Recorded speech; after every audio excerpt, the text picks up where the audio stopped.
We'd like to welcome everybody to Charlotte, Tennessee for tonight's high school action between the Fairview High School Yellow Jackets and the CreekWood Ball Club Red Hawks. Tim, tonight coming into the game, the Red Hawks are 1-2 on the year, having their only win against a common opponent in Cheatham County. The Yellow Jackets took care of Cheatham County on the first night by 6 points, and the Red Hawks had a little bit easier time, winning by 20 on their home field. Tonight, coming into the game as a district game, the Yellow Jackets are now 1-1 in the district, and the Red Hawks are winless at 0-1, losing to Hickman County last week. You know, Kevin, looking at this game tonight, this is one of those games where Fairview is going to have to come up physical because Cheatham County is a very big football team. And from what we were being told before the game, they've got some very good skill players. Fairview's going to have to come out and play hard tonight, Kevin. They're going to have to get off the ball. They're going to have to make no mistakes. And that defense, which we have talked about a couple weeks now, is going to have to come up and step up and really take control of this ball game. Well, coming into tonight's action in 11AA, the Yellow Jackets have 4 teams ahead of them in the district. Hickman County is at 1-0, Lewis County 1-0, Camden 2-0, who the Yellow Jackets lost to in week 2, and then Waverly actually has not played a district game yet, but they're 2-0 on the year overall. The Yellow Jackets will receive the opening kick as the homestanding Red Hawks won the toss and they deferred to the second half. That's one of the things. I know more and more teams are doing that, Kevin, but I'm not sure I'd put the ball in Hunter Zimmerman's hands after you win the toss. I think I'd want to keep him off the field and put my offensive team on the field. Kind of taking away one of our biggest advantages because he is, in the eyes of many, an outstanding player in this state. You know, Coach Hughes, talking to him before the game, he realizes that up front, CreekWood is much larger than the Yellow Jackets, and the Yellow Jackets are going to have to fire off the ball to neutralize the size. But as you mentioned, you know, even though CreekWood has a seasoned quarterback coming into the game tonight, the Yellow Jackets quarterback, as you mentioned, Hunter Zimmerman, still, in my opinion, is one of the best I've seen. And by the folks that know this stuff better than you and I, they say he is the best in this 11AA. I don't think that there's a lot of arguing to that, Kevin. He just makes plays. Came in last week and played some solid defensive back for the Yellow Jackets.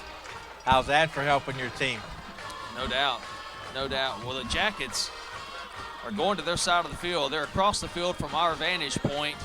We're on the CreekWood side of the field. Probably going to be annoying the CreekWood fans that are sitting below us tonight, but hey, that's the price of sitting below the booth that the Yellow Jackets have their media in. That's right. That's right. I look forward to a great game, Kevin, and I'll say this before the game starts. Fairview's linebackers have to be dominating tonight. They have to be making field tackles all over the field within 3 yards of the line of scrimmage. Yeah, that's one thing we've seen this year, uncommon for the Yellow Jackets. They've missed a lot of the initial hits from a defensive perspective, giving the opportunity to the offense to score or actually get additional yardage that's led to higher scores against this defensive team. I mean, to date, the Yellow Jackets have given up 20, 27, and 21 on the year. And if my math is right, that's almost a 23-point per game average given up. Yeah. Another thing to watch for tonight, Kevin, is one of the good players, skill players for CreekWood, I believe, is number 9. He's listed at 6'4" and a wide receiver. So Fairview's defensive backs are going to have to be rolling up on him and maybe get some over the top safety help as he goes down the field. The Jackets are deep. They'll be getting the kick from number 80, kicking it away. It's deep, and it could be going into the end zone. And the momentum carries the Jackets into the end zone, which is a good thing. Hunter Caldwell with the reception. carries him 1 yard into the end zone. I'm glad he was able to let the momentum carry him because that's one he probably should have let go. He was running the wrong way, and to turn around and get momentum going the other way would have cost him a couple steps. So that worked out well for the Jackets. Jackets come out. Number 3, Dravon Moore, going to the right side of the field, into the wide receiver's position. Tonight's action is being called by Kevin Anderson and Tim French. Producer extraordinaire, it is extraordinary, Bob King. Pleasure. Hand off to the left side, faked, coming back to the right side, gets around the end, gets down the sideline. Good yardage gained on the first down play. Misdirection, trying to go on the trap to the left side. They fake that and come to the right side to Ragsdale. Jackets wanting to play a little fast pace on the offense. They pick up 5 on the first down carry. Nice seal block on the outside. Number 74, Mr. Oliphant, got a great block on that play. 5-yard carry by Ragsdale. Shotgun formation. Jet sweep motion. Hands off this time. Cuts it up. Hunter gets the ball out close to the 30-yard line. It's going to be a half-yard shy of the first down. A gain of 4. 3rd down and a half. I like that cut up into the hole. He could have. That hole was there, Kevin. Good, hard run, powerful yards, positive gain. Gives him a 3rd and short. I know the coaches this week have been talking to all the players about holding on to the ball. Jackets come over center, needing a half yard. Looking at the set. Quick handoff, going to the right side. Got room, makes a quick in and then an out move. Gain of 7 yards. First down, Yellow Jackets. Ball out to the 36-yard line. Nice little dead leg attempt to get outside. You don't see those a lot anymore. Awesome move by Caldwell. Once again, 5 yards on the carry. That line is coming off the ball tonight, Kevin. Looking good on that offensive line. First down, 10 Yellow Jackets, 36-yard line. Shotgun formation again. Snap back, toss out to the left side. It's a little behind the receiver. Cuts upfield. It's got some room. Made someone miss. He's going to pick up 7, 8, 9 yards on the play. 7 yards, they say. 2nd down and 3, Yellow Jackets. You like to see that, Kevin. Give the ball to your skill players in space. They got to make somebody miss. That's why they're a skill player. Great job. Great pass, great catch, great run. I believe that was to Caldwell on the left side. Staying in the shotgun formation, looking out to the right side. They get the ball to Ragsdale, makes the catch, breaks the initial tackle, carries that tackler forward for a gain of 10 yards. Another Yellow Jacket first down into the Red Hawk territory. Coach Hughes seems to have the CreekWood defense on their heels tonight, Kevin. He's throwing it left, throwing it right, running outside, running inside, off tackle, I should say. And everybody's kind of going off the same cylinders tonight. You like to see that. 47-yard line. Now, I like seeing nice Mr. Ragsdale back out there. If you remember last week, he went down, and we weren't sure if he had pulled a muscle or had a severe cramp, and it looks like it was just a severe cramp. Had 2 good hard runs tonight. In motion again. Fake handoff. Zimmerman keeps it. Gets hit up high. Does not get back to the line of scrimmage. If he does, it'll be right at line of scrimmage. No gain on the play. Big number, 69, it looks like, on the defense. They may give him a half yard, a yard. That's a pretty good forward progress right there by Zimmerman. Looked like he was hit behind the line of scrimmage. He took a good shot. And he didn't go down, what was amazing, and he's strong. 2nd down, 9. Ragsdale in motion. This time gets the handoff going left. Found a little bit of a seam. Gets out. Gets inside the 45-yard line. But that's only a gain of another yard. The Yellow Jackets now have a 3rd down and 8. That play looked like it was going. That play looked like it opened up pretty quick, but that CreekWood defense kind of filled and pursued and stopped that short. That's one thing about the jet sweep. Is you have to get the push on the line of scrimmage because running across the line, pass going out, and it's caught at the 35-yard line, and that's enough for another first down. Starting the night 3 for 3, Zimmerman, 3 different receivers. I'll tell you what, Kevin, that running game success inside is what really helped that pass play. The defensive back, he didn't come right out on Moore right away. He was looking inside to make sure that wasn't a running play. That gave them just enough space for Zimmerman to rifle that in there. They spot Moore out at the 36-yard line. First down, 10 Yellow Jackets. Good first drive so far.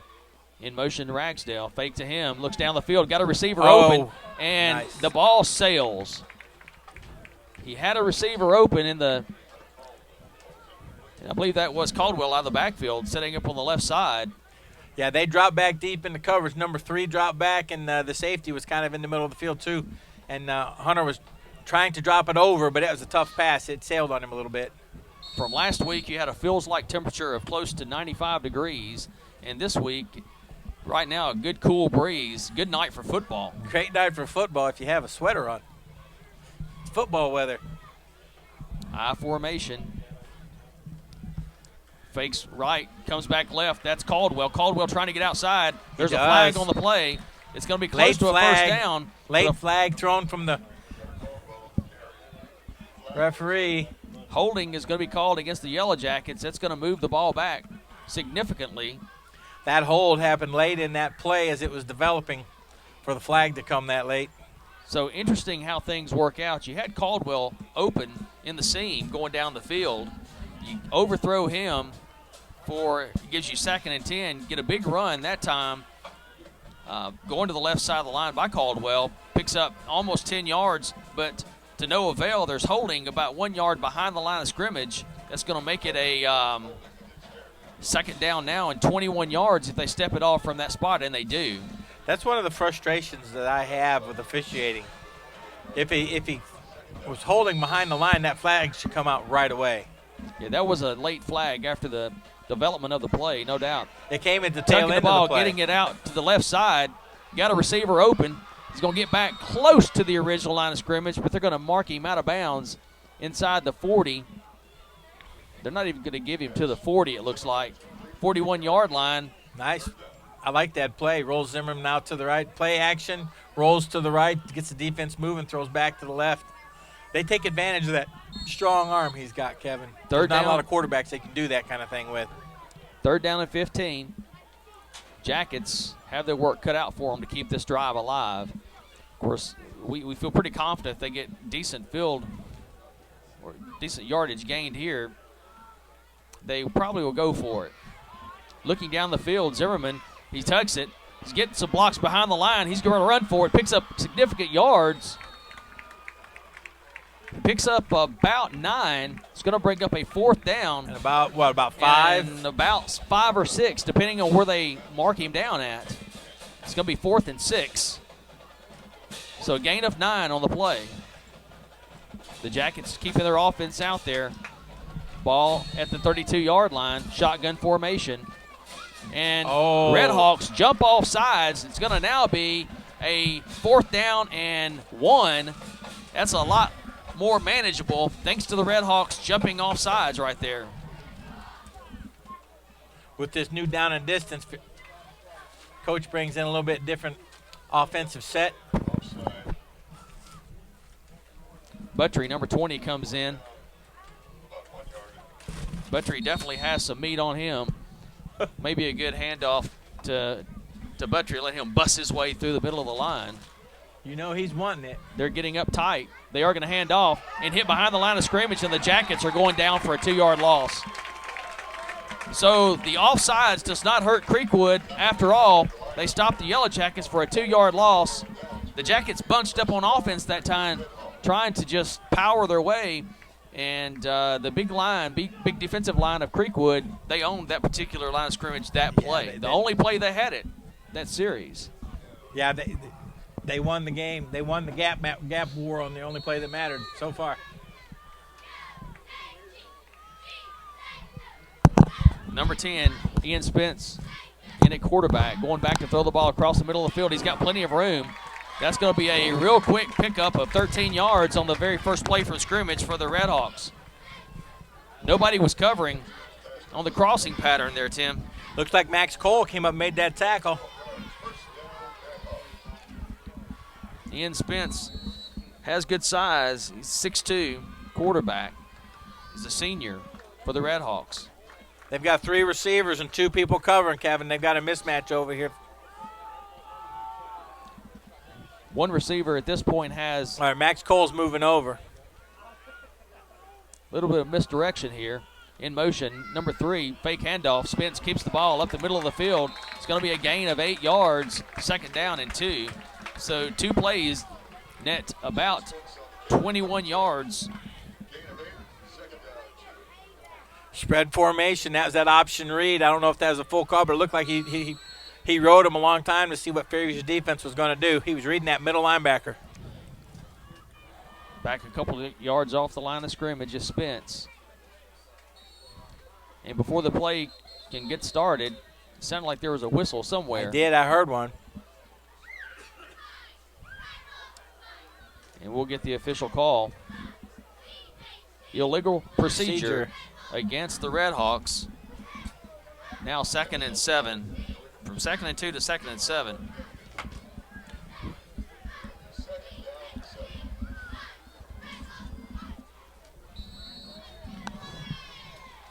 Kyle Klotz is the back in the set with Ian Spence, number 2. Handoff faked, pulled back out of the gut of number 2. Klotz. Was that 34 making the tackle? Had Yes, 2 or 34. 3. So Tommy Cobb in for the tackle if it was 34. It was. Well, as much as I could tell with those jerseys that are hard to read. Yeah, I'm sure everyone gets tired of hearing us say that, but yeah. that's pretty accurate. It is what it is. 4 down linemen on defense on a 3rd down and 10 play, trying to swing it out to the left side. They have a receiver open, trying to get the hold. block. And there's not going to be a 1st down picked up here. It'll be 4th down and about 5 yards to go. Quarterback took a shot after that throw, Kevin. Still on CreekWood side of the field. That was a good recovery there for the defense after giving up 21 yards on the first 2 plays. Yeah, and They that ended up block. going backwards. The reason that wasn't called a hold is he was up in his body and he had his hands inside. Good technique. My bad on that one, Kevin. Back to receive the punt for the Yellow Jackets is Dravon Moore. Kicking the ball tonight, punting and point after, will be Ian Spence, the quarterback. He kicks the ball away from number 3. And Whoa. good move right there. Dravon acted like he was going to come up and get the ball and then stepped off of it. I'm sure the coaches had a little more breath in their lungs after he stepped away from it. Yeah, I did too.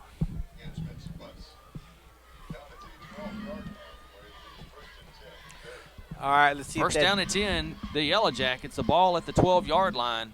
Their 2nd offensive series tonight. They moved the ball well, and they were stopped inside the 30-yard line to turn the ball over on downs their first series. But they did move the ball well, except for one holding penalty that set them way back. A quick handoff up the middle of the field goes nowhere.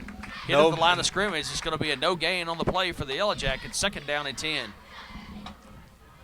CreekWood's defensive tackles are gapping down. They are giving the Jackets nothing in those inside gaps. What they're doing is they're taking away those inside gaps and letting their linebackers make tackles. And Coach Chris Hughes leading the Yellow Jackets, 75% win percentage. Fake handoff going to the left side. Yellow Jackets have some room. They've got a 1st down out past the 25-yard line, or right at the 25-yard line. 1st down 10, Yellow Jackets. Good speed, good speed. Got around the corner. Just turned it up and took what they got. Zimmerman turned on the legs right there. 1st down, Yellow Jackets. Good gain.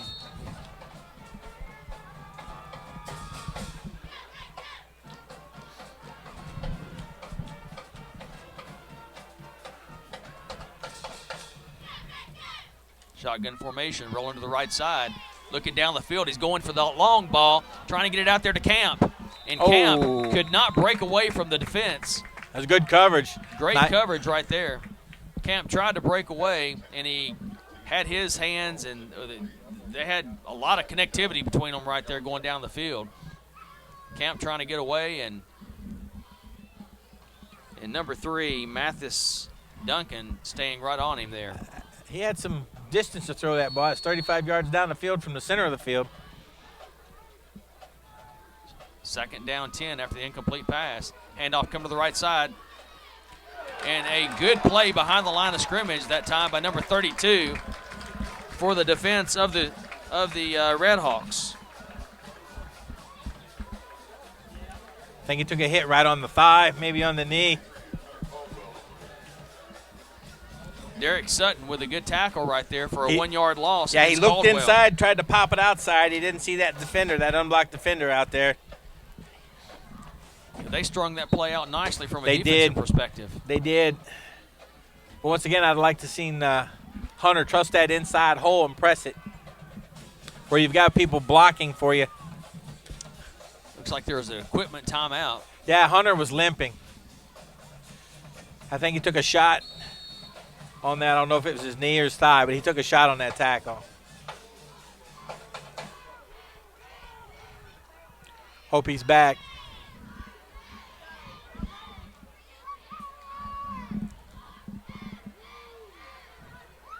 Zimmerman in the shotgun formation, rolling this time to his left side, trying to find someone down the field.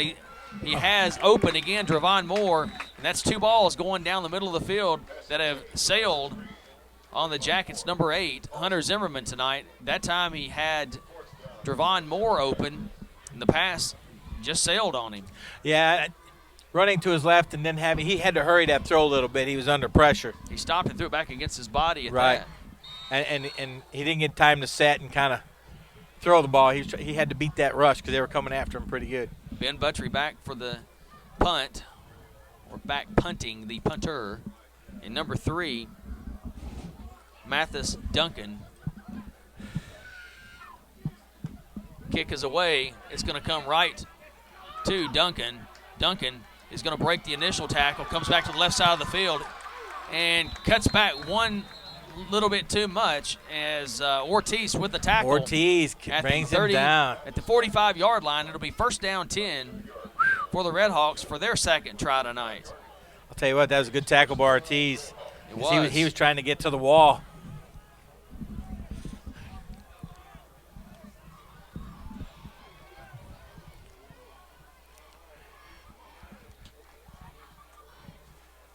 A Jacket defense needs to come up with a big play, Kevin. They need a turnover or some sort of defensive play. Jacob Baker.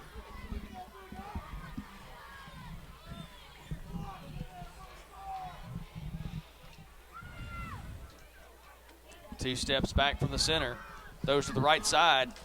Good grab that time. Good tackle after a couple yards. It's interesting. Both of these offenses play. They're similar offenses on both sides of the ball. That was Yuri Belay with the tackle. Good to see him back. He was injured last week. He came up quick to make that hit. It looked like it was going to be a lot more than that when the pass was thrown out to Mathis Duncan. Ian Spence. It's kind of where the fullback would sit in a I formation. Throwing out to the right side. He's got a receiver open. Knocked out of bounds. I don't know if he got to the 1st down marker or not. It looked like he was really a little short. It just depends on where they spot it. 3rd down and less than 1. James Hammock coming out of the slot that time to make that catch.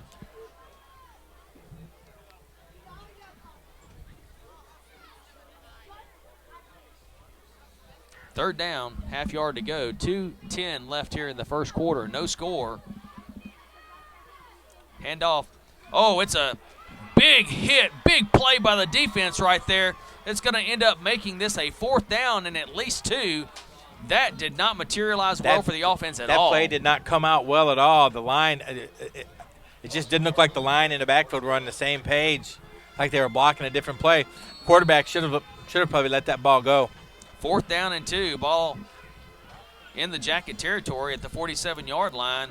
CreekWood decides not to go for the 4th and 2. Ian Spence sits back. Although he is the quarterback and one of their best athletes, I hope they're Jackets will have to be on spot here.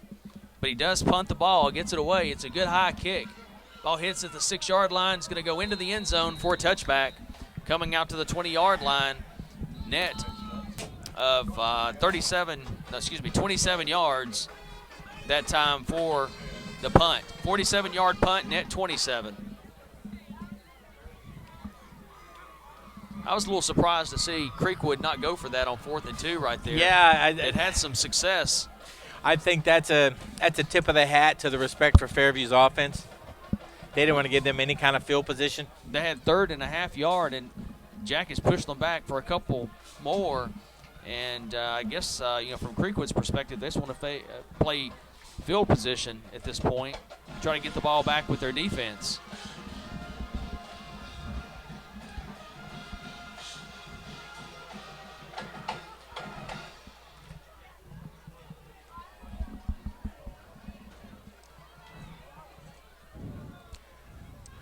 Jackets, I don't believe they've settled on offensive units yet.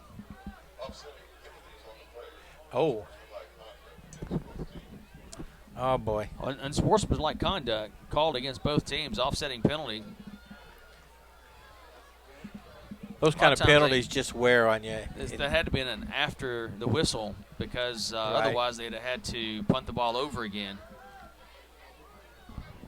And for the Jackets, based on the leg we saw from Spence, probably a good thing that they just have it at the 20, 80 yards in front of them. Hand off to the right side. There's some room. Out to the 29, 30-yard line. First down, Yellow Jackets, 10-yard gain. Good block by the guard and Oliphant there. I'm trying to get the guard's number. 55 maybe. Jacob Conrad and Oliphant on the right side of the line. That was a nice little block. Center got him a good seal block on that nose guy, too. Big number 76.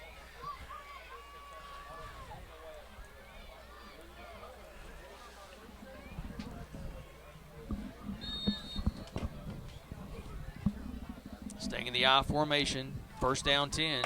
Handoff this time to the left side of the line. It's going to be tackled at the line of scrimmage. No gain. Second down and 10.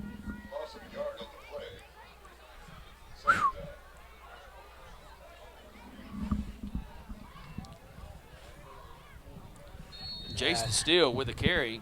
Big number 76 blew that play up. His second carry in a row. Handoff this time, Steele goes to the left side of the line.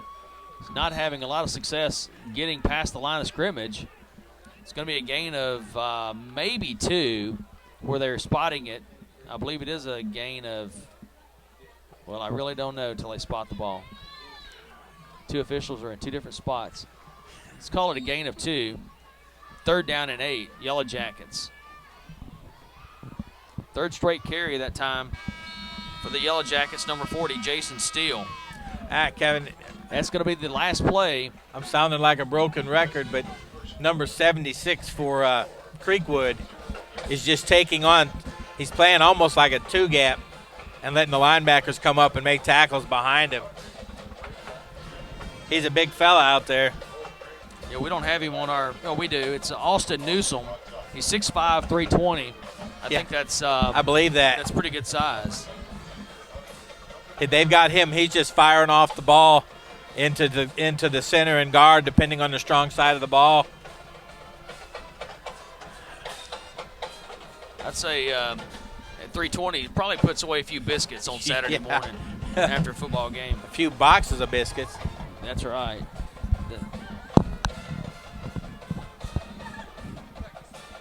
The second quarter will start. Yellow Jackets now going right to left from our vantage point.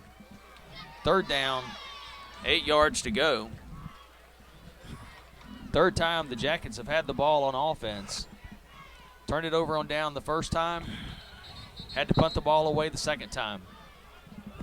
CreekWood has punted the ball away on 2 occasions. They've had the ball twice. No turnovers in this game at this point. Good, clean, hard-hitting defensive game. 0-0.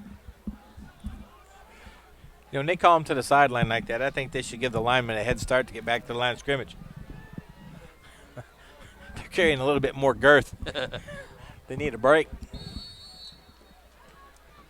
Zimmerman by himself in the shotgun formation. About 5 yards off the line. In motion. And then setting in the slot. Snap back is high. Zimmerman. It was high and picks hot. It up. He's going to try to find some space now. He fake throws the ball. He's got a receiver wide open. Oh, Zimmerman. It's Buttrey. What a play. What a play by the arm and legs of Hunter Zimmerman. Ben Buttrey with the catch. A 3rd and 8 turns into a 68-yard touchdown romp for the Yellow Jackets. You know what, Kevin? A busted play to the end zone. Justice. That play when Ben all but had the touchdown and he looked away. This is the play that makes up, in his mind, he deserved that. He deserved that. High snap turns into a touchdown pass of 68 yards from Hunter Zimmerman to Ben, number 20, Buttrey.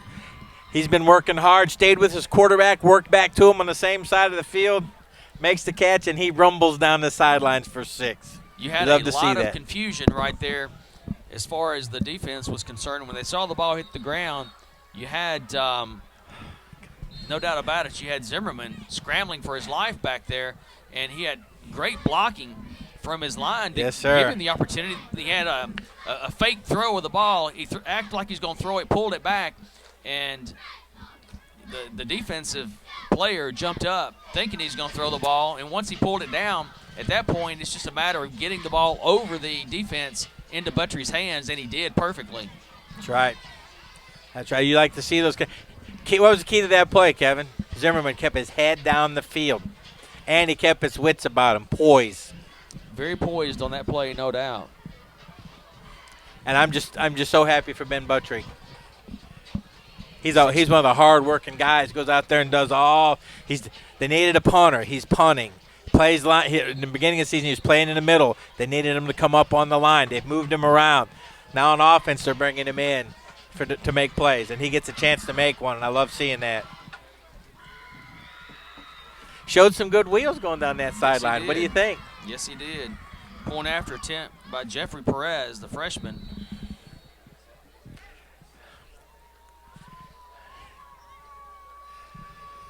After a timeout called to get everything set, snap back is good. Kick up and away is right through the uprights, and it's good. Great hold there.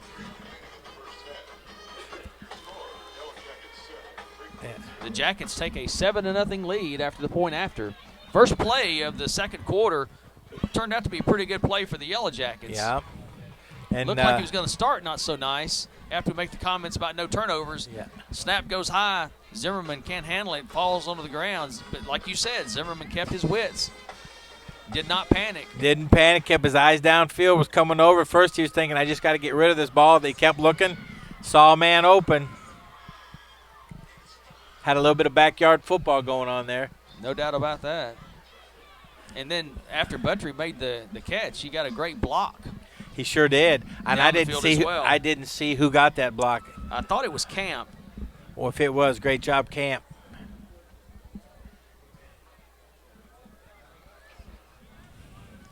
And we hear soon we'll be able to watch some replays in the booth. That way we can help out on some of the numbers during the replay. You know, Buttrey can go home and ask his brother, who was a 3-year starter at defensive end for the Jackets, what he think about that touchdown.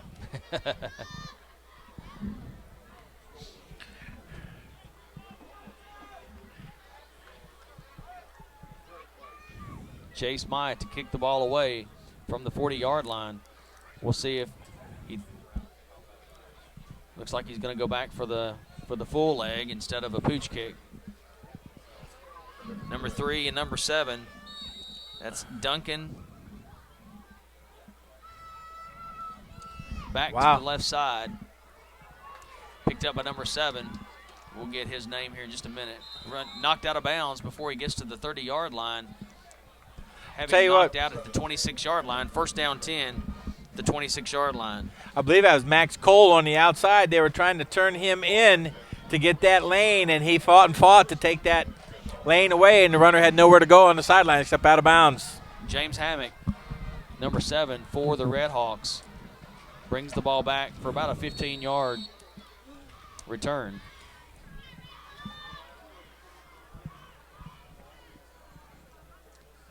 Under center at quarterback this time is number 2.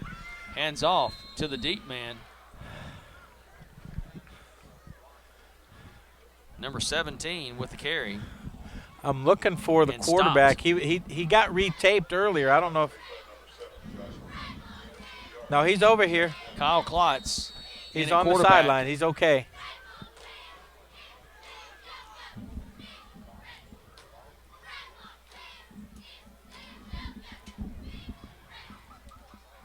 That's Dalton Pentecast in at the receiver spot. Going, oh my goodness. No. Almost intercepting. Going to be run out of bounds. And a flag. Oh.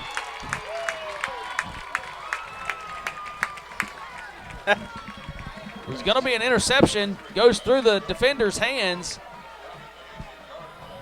Oh, and that's going to be number 7. Half the distance.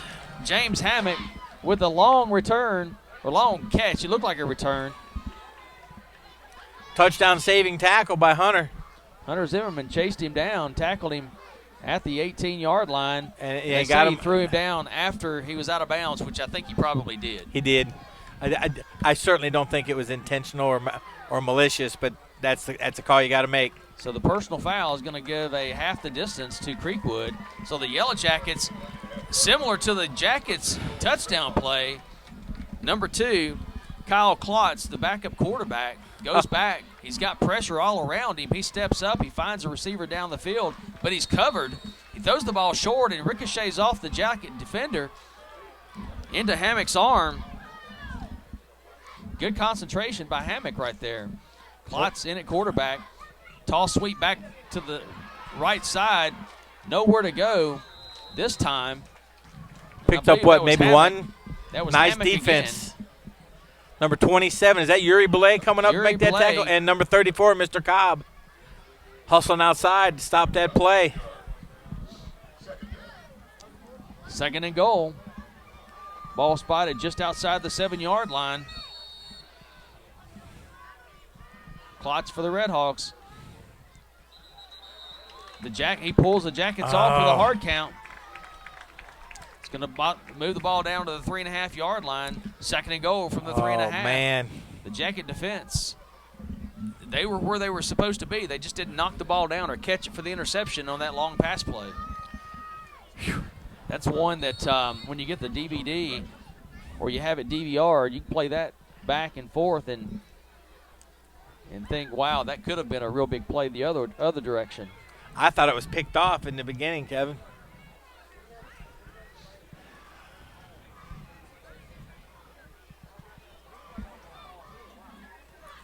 Getting deep into the play clock. Down to 5 seconds left on the play clock. Snap back. Doing a quarterback draw. He finds the end zone, and he gets in. Kyle Klotz. He just took the snap and waited for a seam to open up.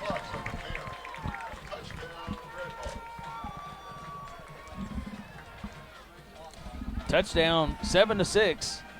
Jackets lead by 1. Point after to be attempted. Klotz will hold. On that particular formation, they got the Jackets outnumbered at that point of attack, Kevin. Snap back is good. Ball is set down. Kick is up and away. And it is also good. New ball game. Ian Spence was not in at the quarterback slot, but he comes in to kick the point after to make this game all tied up again, 7-7. So no action from a scoring perspective at all in the first quarter. 2 minutes and 1 second into the second quarter, and we have 14 points on the board, 7 each for the traveling Yellow Jackets from Fairview in the home standing Creekwood. Oh, that was about a 25-minute drive from Fairview to the field tonight, and the Jacket crowd is strong. The bleachers almost full. With if all the fans were in the bleachers, they would be full. Several along the fencing, watching the game from there. Decent crowd tonight also from CreekWood. CreekWood has a very, I guess the bleachers run from about the. They run from about the 20 to the 20. Yeah, about the 10 to the 10. That's a long set of bleachers.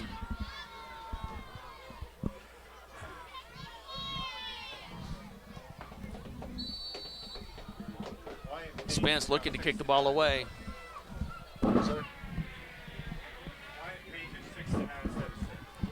Okay. Up the middle of the field, plenty of room out to the 41-yard line, 42-yard line on the return. Number 22 for the Jackets. Nice return.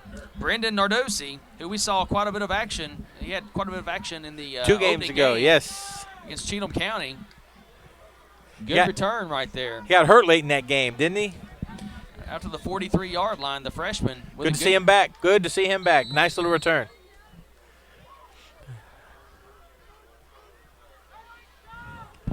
Zimmerman back in the shotgun formation again. One back in the set. That's Ortiz. Ortiz misses on the block right there. Zimmerman going down the field. He's got a receiver open and a diving catch. Coming back is number 24, Ragsdale. Nice catch. Very nice catch. Stayed with that. Was a little bit behind him. And he was pretty close to the ground when he made the catch. You know what? He threw that ball inside away from the defenders. A little low. Great catch by Ragsdale, but it was a smart throw by Hunter, throwing that ball inside away from the defender. Ball at the 37-yard line, first down and 10.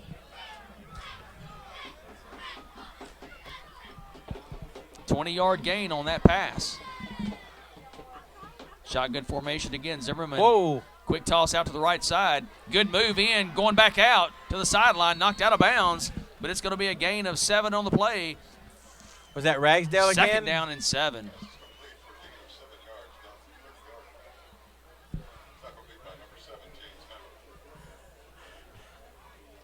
I didn't see who caught it, Kevin. I can only think it was Ragsdale again, because he's not on this side of the field.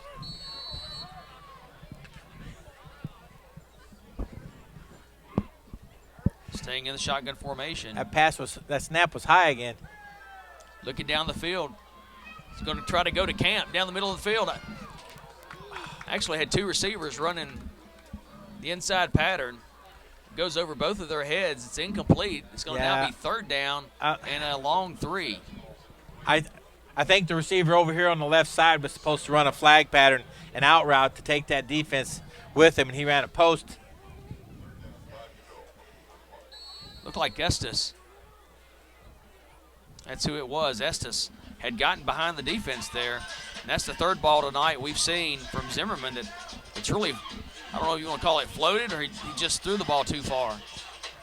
First one I know looked like it floated. That one I think just maybe been a little overthrown. Yeah, that one he just had a little bit too much mustard on it.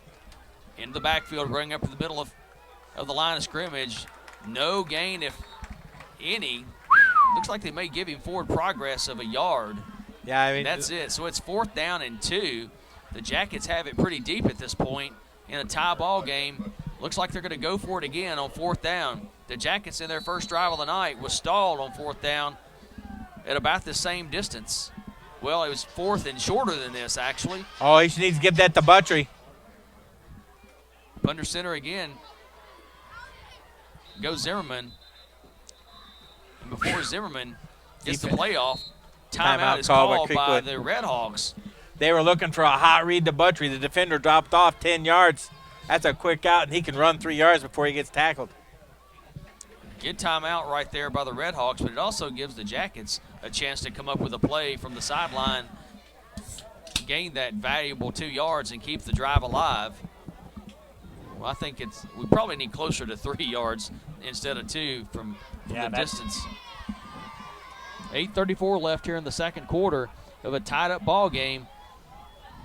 District foes, CreekWood and Fairview, playing each other. CreekWood, again, 1-2 on the year. Yellow Jackets come in 2-1 on the year. Jackets, this is their 3rd district game. They lost to Camden. And then they beat Stewart County. And then this is the 3rd one against CreekWood.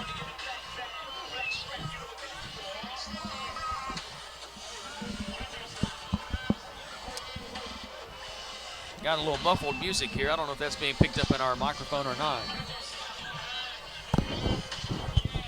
Jackets come from the sideline. CreekWood does too. They both have their marching orders from the coach. Instead of being up under center this time, Zimmerman goes back in the shotgun formation. A lot of receivers in the set. And before the ball is snapped, the Jackets take off. Ragsdale takes off from the line of scrimmage, gets into the pass pattern. Now we'll see if the Jackets continue going for it, and I believe they will. Ball spotted now back at the 35-yard line. Oh, boy. 4th down, and I think they lost yards on the step-off, Tim, because it looks, from the 5-yard perspective, it looks a lot closer to Are they allowed to do that once the team's at the line? What's that? Play music? I don't know. Back to throw, looking down the field. He's got a receiver open if he goes for it. He does, and it's a first down across the middle of the field. More than that. He breaks a tackle. He could go all the way, and he does, into the end zone for a touchdown. It's Ragsdale. Jackets score on a 4th down and 8. Woo! They had 4th down and a 3. Shorter 3. Illegal Ragsdale procedure.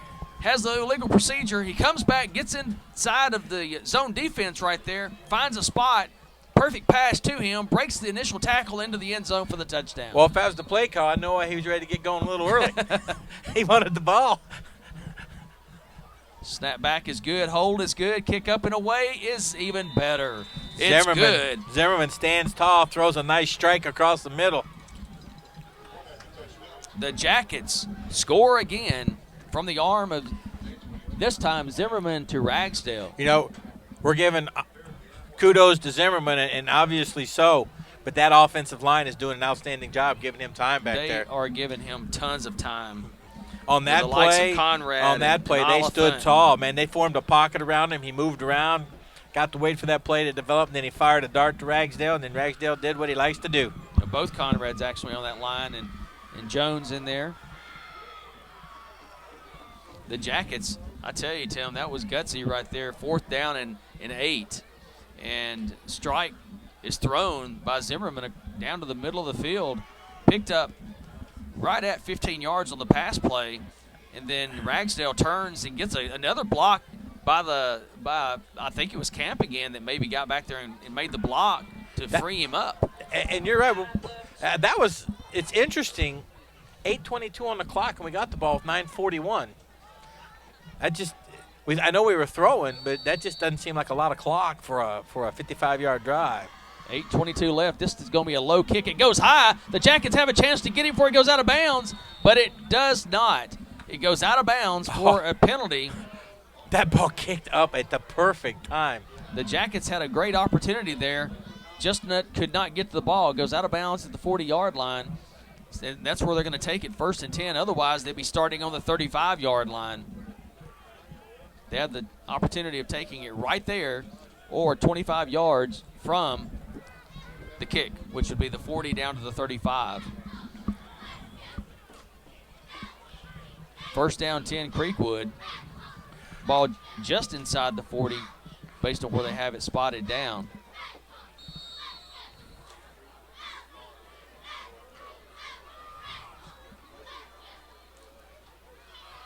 Running across the middle of the field. Not much of a gain at all. 1 yard. Buttrey on the tackle. Arm tackle pretty much. Grabbed him and threw it Looked down. like he was trying to grab the ball.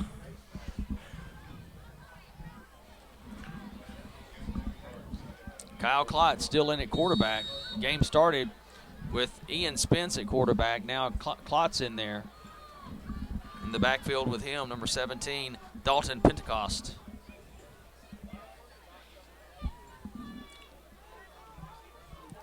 A lot of receivers in the set. In motion goes number 3. Pulls it out of his gut. He turns it up the field. And he's going to have a big gain on the play. I thought he was going to pull out of his gut, but he kept it in there. Ended up being a carry. Joe Camp. Of 16 yards on the carry. 1st down and 10. Point of attack. We didn't make the tackle, Kevin. That's what were you talking about before the game. We had people over there to point of attack, but we didn't get the tackle. Mathis Duncan with a good carry that time. keeping the ball is Klotz. It's going to be a gain of 2, 2nd down and 8. This time he makes a read to keep it instead of keeping it in to the receiver that was in motion or the back that was in motion. They need a man over here. 3 receivers in the set trying to find a mismatch. They got Cole, man in the middle. This time handoff going to the left side again. Missed tackle in the backfield. Number 3, Mathis Duncan. Moore's got to make that tackle in the backfield, Kevin. He got there. He was in position. He just needs to make that tackle. It's going to be a gain this time of 3 more yards. Knocked out of bounds. 3rd down and a short 5.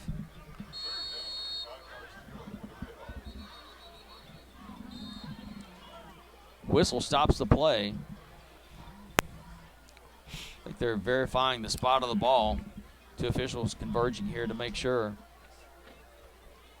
They're changing the ball out.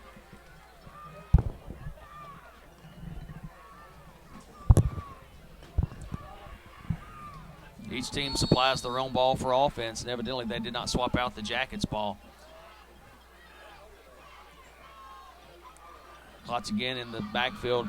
Takes it, fakes handoff, going down the field. Trying to find a seam pattern. Trying to find room, gets the ball down the field, and he's got a receiver open, falls down after the catch. Number 9. Late hit. With the catch. I think they're going to call a late hit, Kevin, on the quarterback. Klotz with a good movement there and gets the ball down the field. Good catch by Isaac Edmondson, 6'4" senior. Caught the ball and went down with it pretty quickly because he had to reach behind himself to get it. We'll see what the flag on the field is. And do you think it's going to be a late hit? Yeah, I think it's going to be a late hit on the quarterback. Roughing the passer.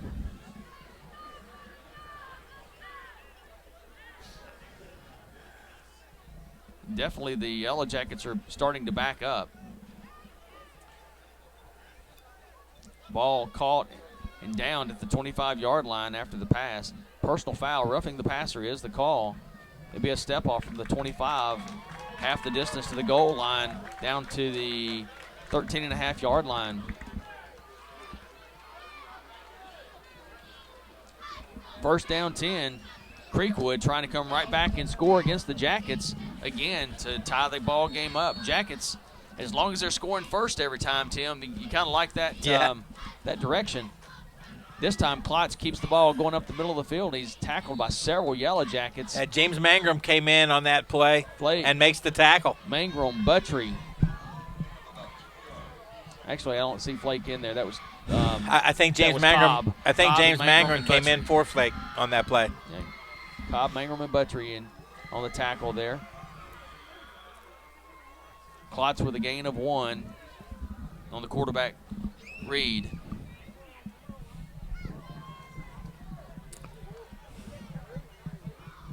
You know, congratulations, Tim, to the Fairview High School golf team making it out of districts to regionals this year. I saw that. The third Fairview team to ever do that. Congratulations to Coach Ricky Jones and the squad. Timeout on the field. Redhawks going to talk this over. 2nd down and 9 to go after the gain of 1. Defense has got to stiffen up right here, Kevin. Ball on the 10-yard line. Yeah. I guess in theory is a gain of 1.5, so officially a 2-yard gain. 2nd and 8. Good game tonight, though. These teams seem to match up real well, offensively and defensively.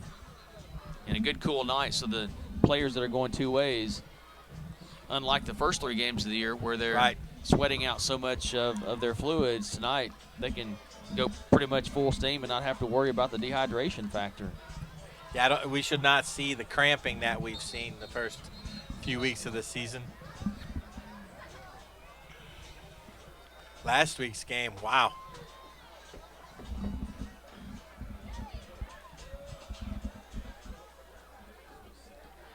Was that DeWitty that just checked in for the Yellow Jackets? I think so.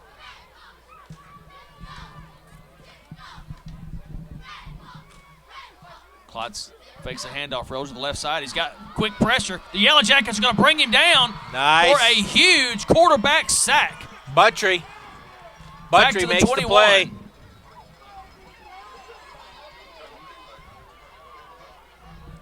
Buttrey's had a couple of big plays tonight. 68-yard touchdown reception. Now a tackle for loss. Comes off the edge, makes a big tackle. A 10-yard sack. That time against Klotz. Klotz pulls to the left side, and he sees nothing when he turns around except for Big Ben Buttrey, number 20. Watch for number 9 trying to get something over the middle, or number 3. 3rd down and 18 this time. From 2nd and 8 to 3rd and 18. You got to like that. Klotz back. Throw the ball. He's being rushed again. Gets the ball down into the end zone. The Jackets are going to try to intercept it. They catch the ball out of bounds. Great defense by Hunter.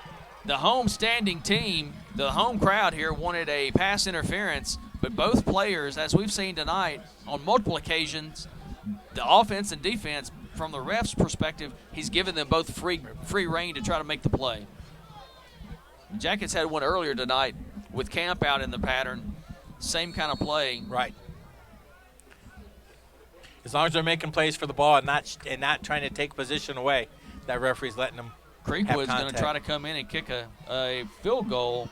Tim, ball spotted down at the 28. It'll be a 38-yard field goal. Ian Spence, plenty of leg. Just needs a good snap and hold. Good snap and a hold is there. It's blocked, and the Jackets, they've touched the ball. They need to go ahead and pick it up and run with it. And they're going to be tackled inside the 5-yard line. The Jackets should have just let that ball lie dead, and they did not. They pick it up. Instead of getting the ball at the 20-yard line, they're going to have it now at about the 3-yard line. A 17-yard mistake there by the Jackets special teams. And once they touched it down there, he should have just grabbed it and ran it. He just kind of put it back down. He didn't know. Yeah. But once you touch the ball at that point, it's a live ball. It's just like a punt coming to you.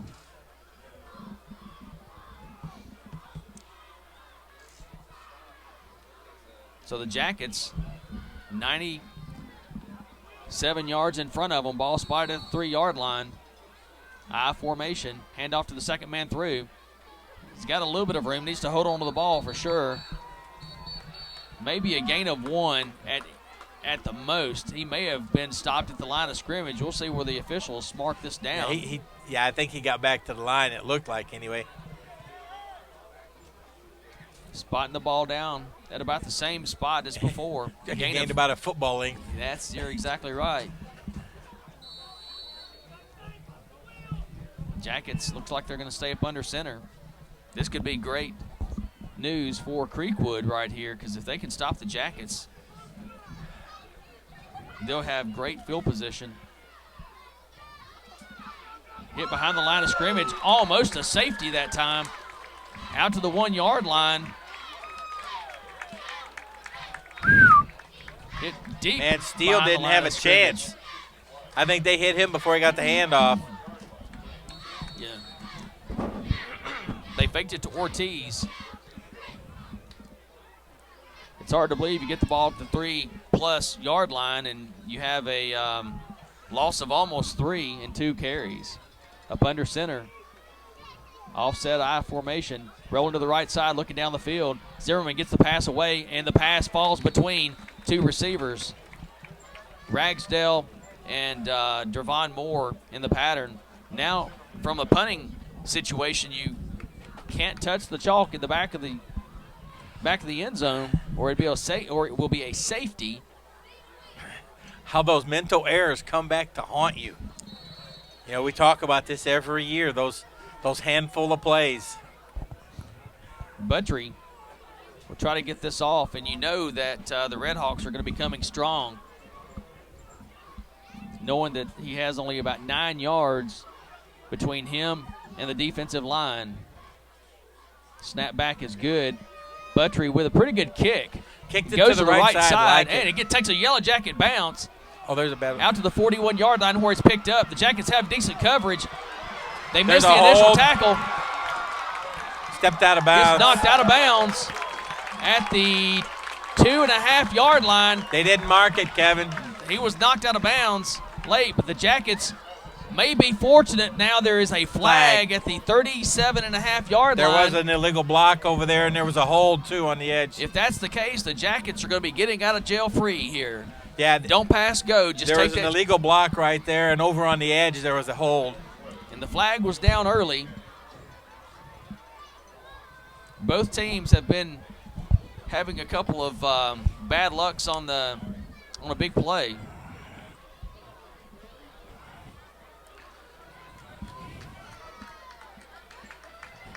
Jackets catch a break right there with the penalty. Kicking from the tip of the end zone, or the back of the end zone.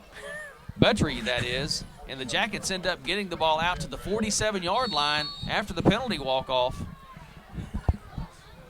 All right, let's see that Jacket defense stand tall here again. Again, take advantage of this big break you have. 3:19 left here in the first half. They've got the original quarterback back in. Jackets lead 14-7.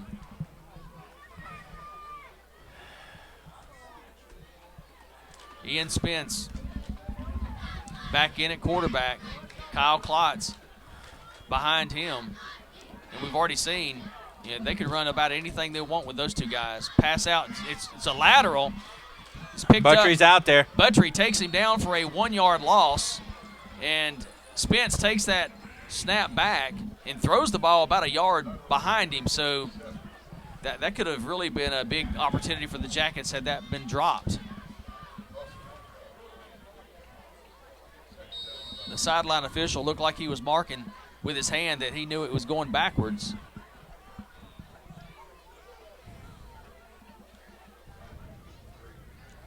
Loss of 1. Buttrey with a tackle for loss. A lot of movement on that offensive set. 2:39 and counting down. The first half. Back to throw, looking down the field. Got a receiver wide open, almost intercepted. Goes right over the top of number 17. Yeah, Cole Pentecost. 3 receiver set. Cole was 15 yards down the field. That's wrong. He's got to step up and come up to the 10. He's got to take that slant away, seam route right away, or they're going to get an easy 10. He can't be that far off, Kevin, when they run 3 wide receivers to one side.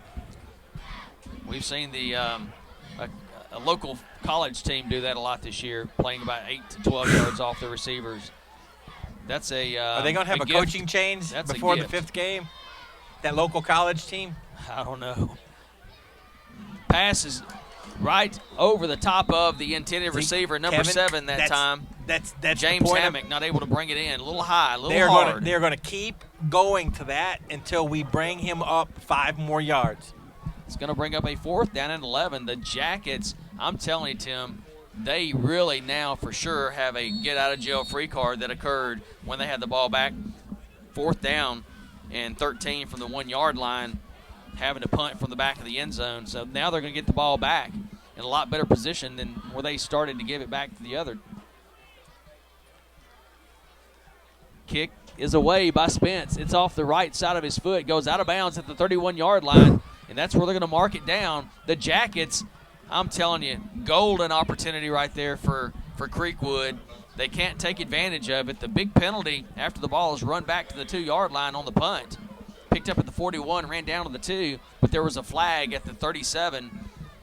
Moved that ball back. And I tell you what, Kevin, you got to give that Jacket defense credit too. They stood up. They made some tackles on that pass out to the side. They threw a little bit behind them, but Buttrey got over there and made a tackle, held it no gain. Spence on the passes right there across the middle. You're right. They were wide open for a gain of 10, 15 yards on each one of those and threw it high to Hammock and also. Right. If I'm CreekWood, I keep coming those 3 wide receiver sets, and I keep doing that until Spence to take a little bit off the ball. Snap back. Hunter Zimmerman looks to the left side, goes back to the right side. A good move. Another good move. The middle of the field. Good block with number 12. Down the middle of the field. See He's ya. at the 40, the 30, the 20, the 15, no 10, hankies. 5. Touchdown. Estes with a catch and run all the way back from the 31. A 69-yard touchdown throw, catch, and run. Kevin, at the beginning of the season, we talked about wide receivers. Somebody had to step up. You said it the first game. The last couple of games, I think we've seen a young man step up and make a lot of plays. We have. Tonight there's been last week there were 4 touchdown passes to 4 different receivers. Tonight there's been 3 touchdown passes to 2 different receivers. 3 different receivers. Buttrey, Ragsdale, and Ragsdale. And then that time it was Estes. Was that Estes? Kick up and away is good. I thought that was Ragsdale again. Number 4, Estes, with a move across the field, picked up blockers, and then found a seam to take it north and south. The Jackets take a 14-point lead. You're talking about living right, Tim. Yeah. I mean, literally, CreekWood had us backed up inside the 1-yard line. Buttrey almost standing on the goalpost to kick that ball away from the punt perspective, and they don't score. We do on the very first play. Those handful of plays we talked about. That's right. That was one that CreekWood is going to look back on, and they're going to be talking about. The official, CreekWood's coach is talking to the official.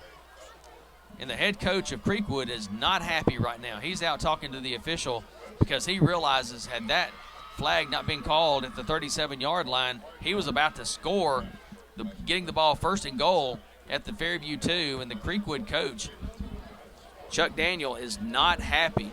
But I can tell you a coach that is very happy, and that's the Fairview High School's Chris Hughes.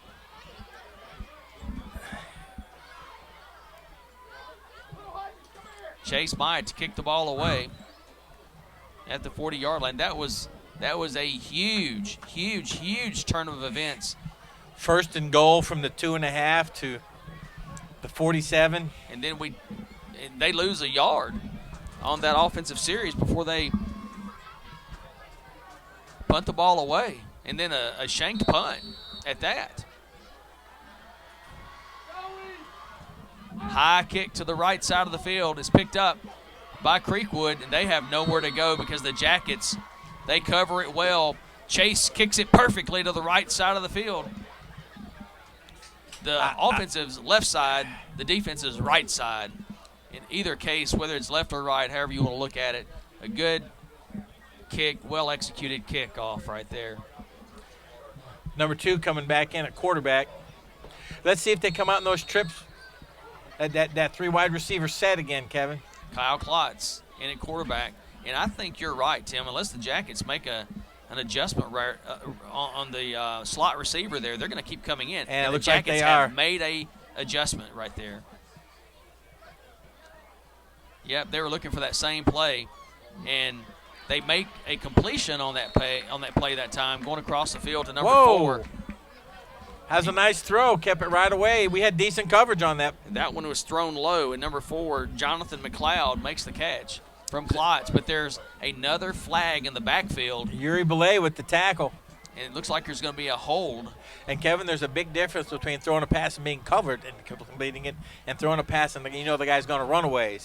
Good adjustment by the Jackets. Instead of a 14-yard reception on a good pass and catch, it's going to be a hold against CreekWood.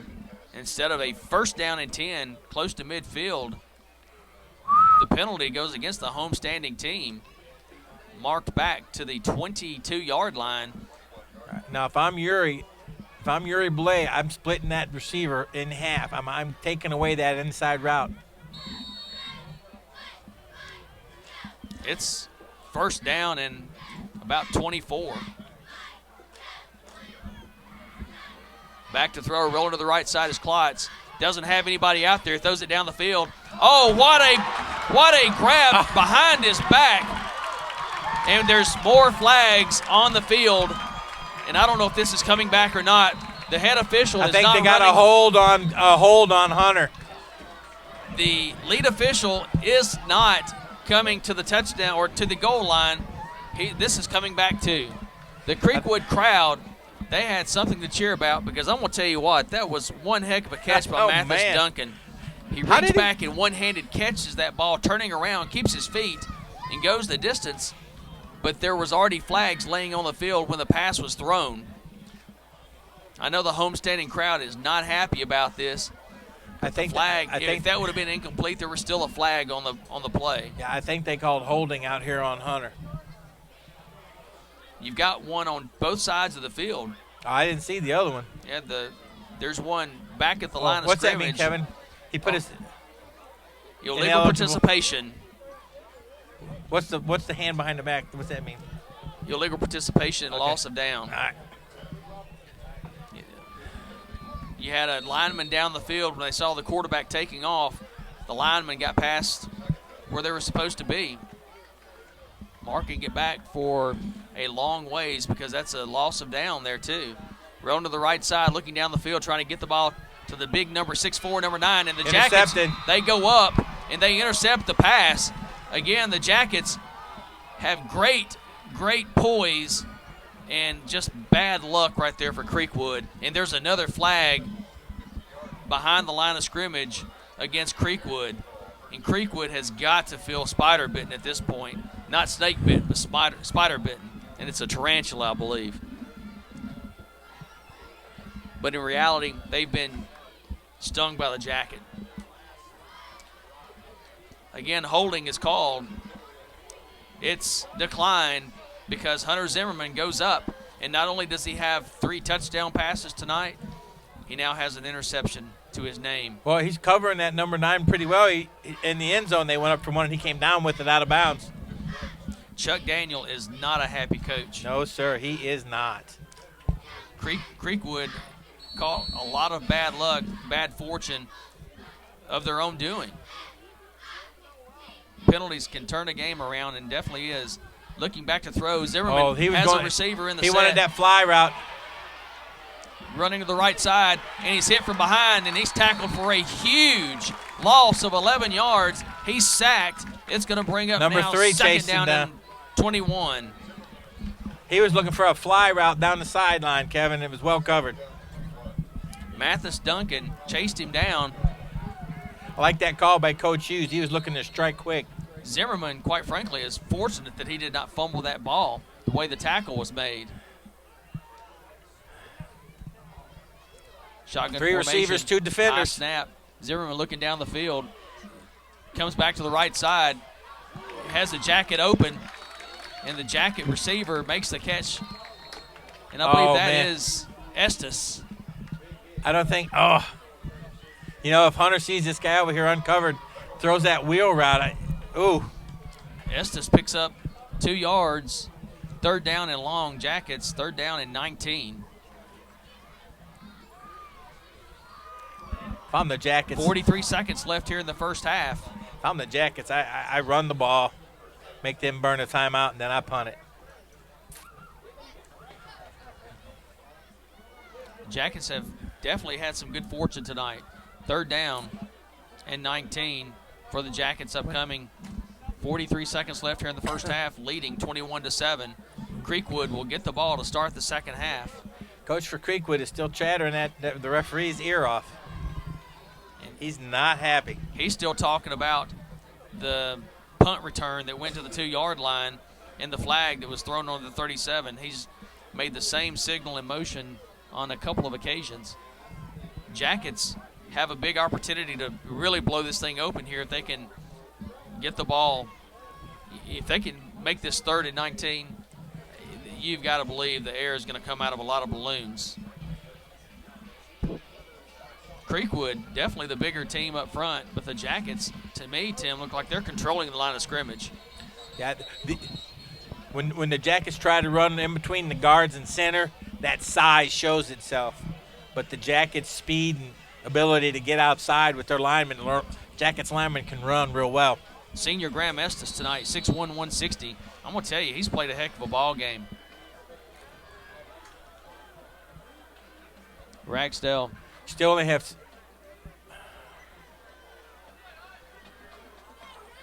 just in that line of scrimmage. It's going to be a timeout. CreekWood, they do not like the defensive set. The Jackets had 2 mismatches that time. Both of their slot receivers were uncovered. And so the defensive, I don't know if it was from the booth or from the field, but they knew that they'd better call timeout right there. It was a similar set that we gave them where they overthrew their receiver. Yeah. And we probably are going to have lesser of an opportunity for our receivers to be overthrown. And that's good. You make them burn a timeout if we have to punt. 21-7, Jackets travel 25 minutes coming down to CreekWood. Great night for football. Temperature's going to be close to 60 when this is over with tonight. Good breeze on the field. If you're a football player in this weather, you've got to love it tonight. Kevin Anderson, Tim French calling the game. Bob King, producer extraordinaire. Kevin, what do you think they're going to come out with? Do you think they're just going to run the ball and try to burn clock, punt it, and play for halftime, or do you think they're going to go? Let's see. CreekWood does not have any timeouts left. So if the Jackets, they run this play, and if they run on this play and they don't pass the ball, which it doesn't look like they're going to do, then they probably can run before they have to punt the ball away. They can get it close to 5 to 10 seconds left on the clock. Oh, whoa. My goodness. A snap way over the head of Zimmerman. He picks it up. He needs to just throw the ball away. Oh, what a play by the defense. My goodness, what you don't want to happen just happened. The Jackets turn the ball over.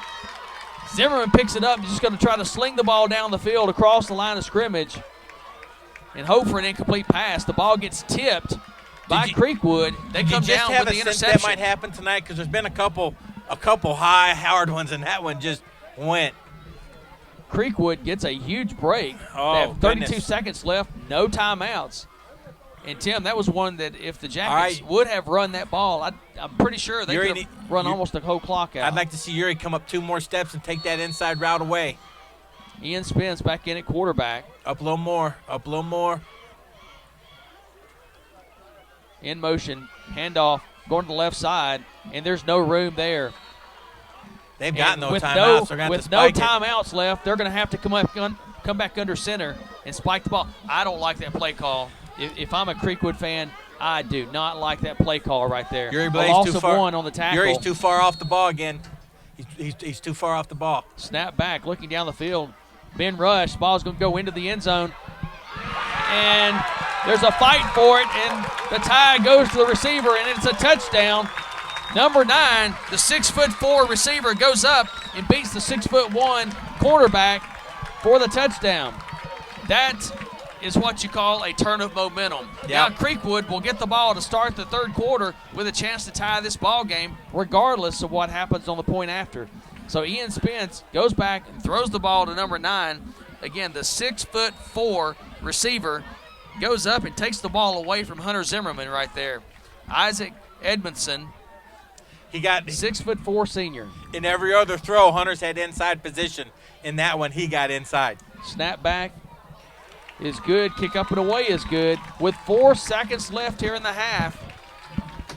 Turn of fortune, 21-14. Jackets now only lead by 7. Tim, I tell you, hindsight is always 20/20 of knowing what you should do. The Jackets had the ball 3rd and 19.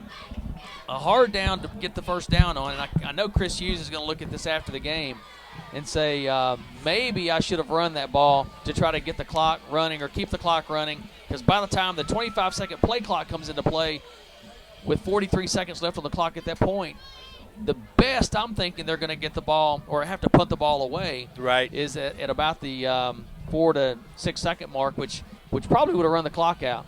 Right. But as a coach, even if he goes up and he's called the jet sweep, the snap goes over the quarterback's head. Yeah. He had to call something where Hunter's up under center. Oh, definitely. But you know what?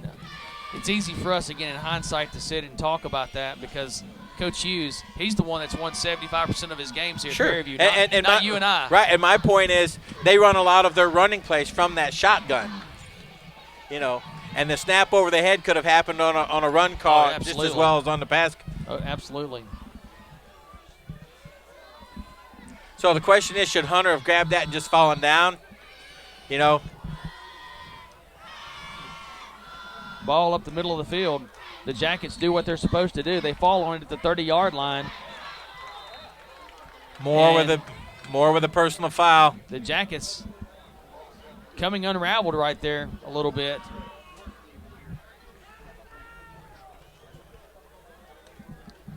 Dravon slings the player down at the 34-yard line.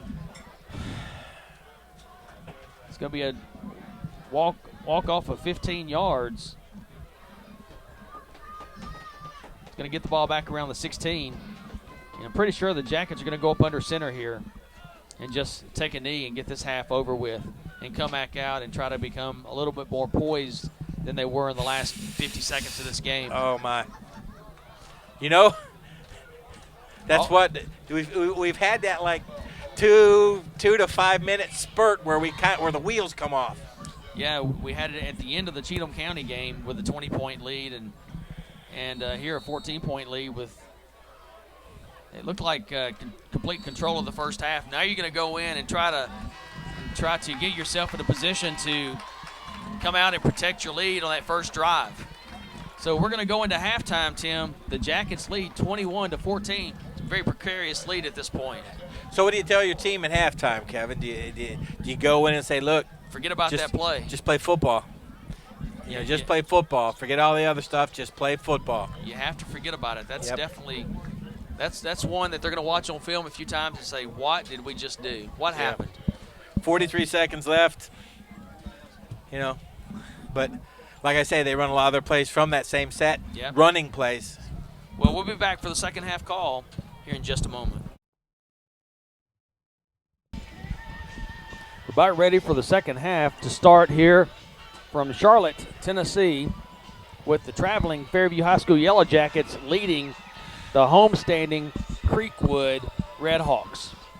The first half, Tim, was a crazy first half. First quarter, neither team could overcome the other's defense.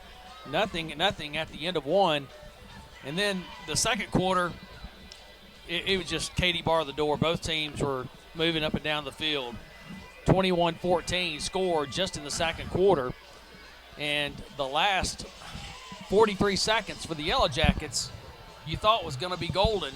And it turned out that CreekWood gets the ball on a deflected pass after the snap went over the head of Hunter Zimmerman, intercepted it, got the ball deep in Jacket territory, and on the second play threw a pass into the end zone that was a jump ball, with the jump ball being awarded to the offense for the touchdown to cut the lead from 21-7 to 21-14 at the intermission. Let's talk about that second quarter just a minute. We had a broken play, scramble, touchdown pass from Hunter to Ben Buttry, and then you have what could have been an interception, tipped ball into the hands of the CreekWood receiver, who rumbles down in. It's just crazy. That was that second quarter, and then you end the half on what could have been a 21-7 comfortable lead, and things go awry, and now it's a 21-14 ball game. First half, Fairview led in the first down 6-3. Yards on the ground, Jackets led there as well, 40-27. And through the air, they lead that also, 238 yards passing to 118 for CreekWood. 10 of 15 was Zimmerman in the first half with one interception and 3 touchdown passes. The interception was a deflected pass, and the touchdown passes went for 30 yards, 68 and 69 respectively to 3 different receivers. Estes caught the last one, Ragsdale with the second one, and Ben Buttry with the first one.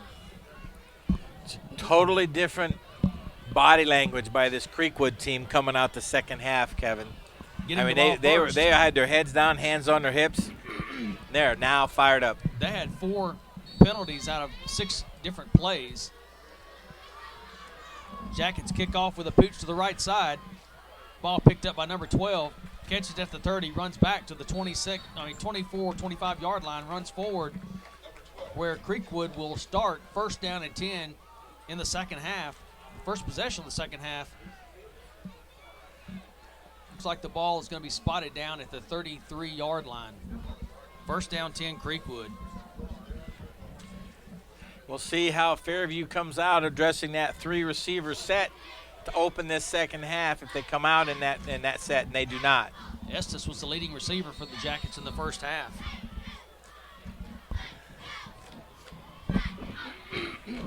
Ian Spence comes out as the starting quarterback. They rotated quarterbacks, CreekWood that is, between Kyle Klotz and Ian Spence. Spence getting the touchdown pass right before halftime with a toss up in the air.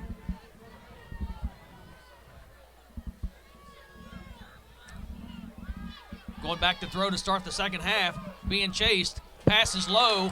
And it's going to hit the ground before he hauls it in. Incomplete. A good attempt right there at catching that pass.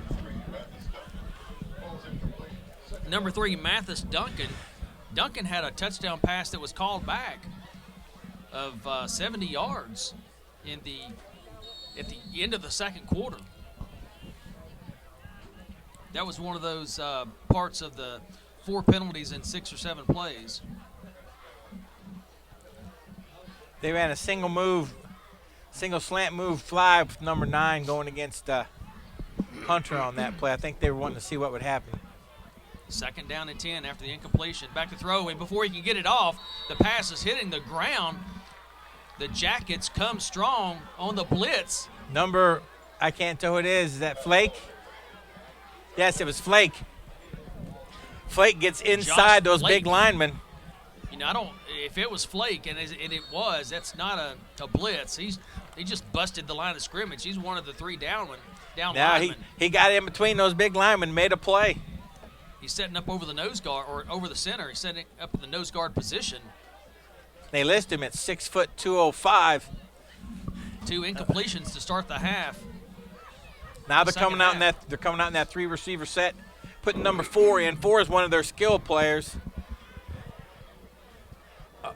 McLeod comes in at the last minute. They're going to number 4. Spence looking to get down the field. The pass is incomplete. Guarded well that time by Ragsdale for the Jackets. They had that pass open 2 times, Tim, and you made a comment that the Jackets was going to need to come up and cover that. They did before the 3rd attempt in the first half, and they definitely came up ready for that on 3rd down and 10. 3 incomplete passes by Spence to start the second half. I don't like the way that they're just giving him that inside route. They need to jam him a little bit, but it was enough to defend it. Dravon Moore back to receive the punt. Snap back is good. Kick up and away is a spiral kick. Dravon Moore loses it. He breaks 2 tackles, gets outside, breaks 3, breaks 4, breaks 5 tackles. Nice return. The fifth tackler is finally bringing him down. He didn't think he hit the ground. Dravon felt like he fell on the player. I thought he did too, and he got up running. And technically, if you're on the defender, you're not down. No.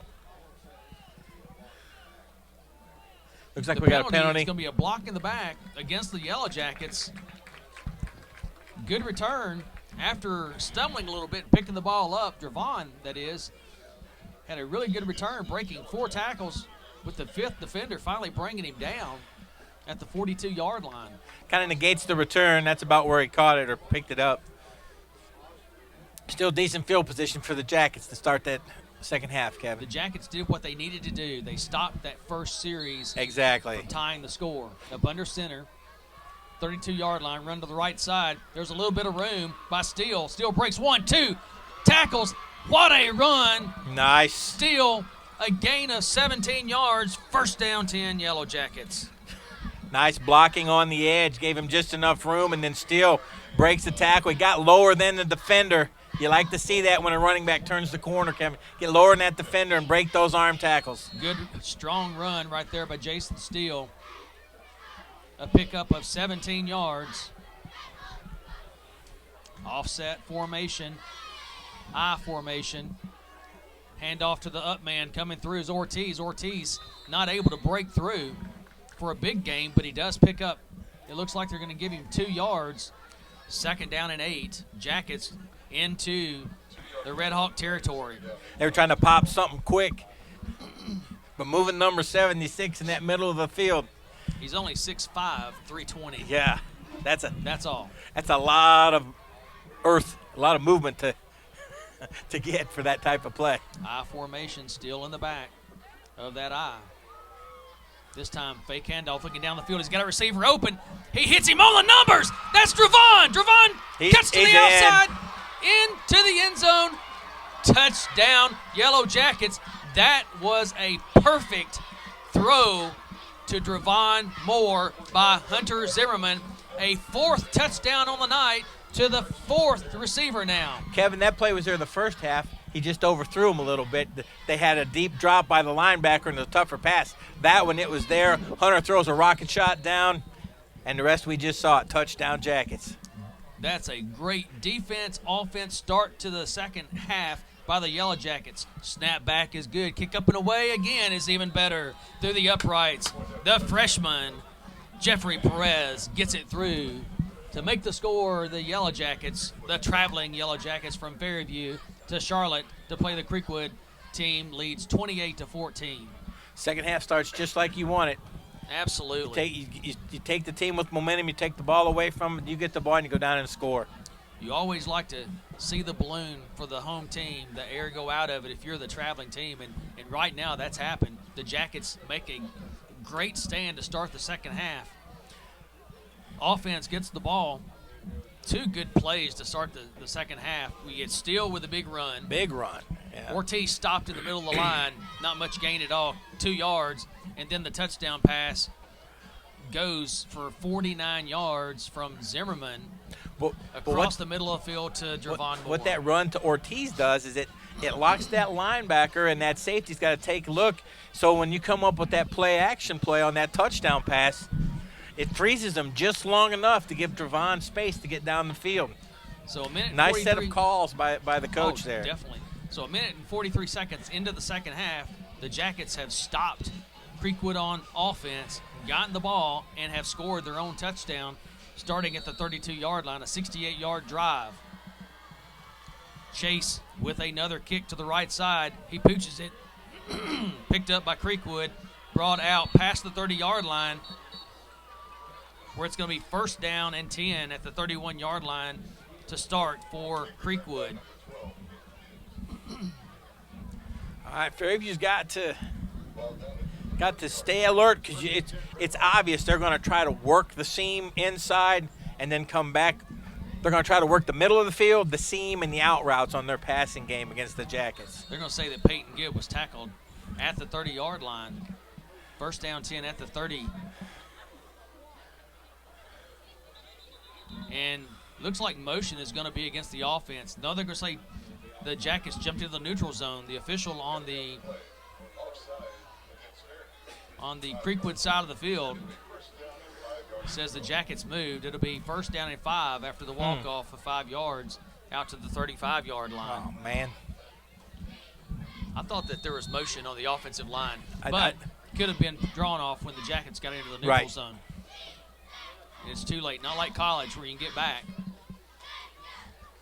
Or pros even. Snap back. Hand off to the first man through, goes nowhere. Flake. It's going to be a second down and 5 from that same spot. I think Flake got in there again. Flake and Dravon.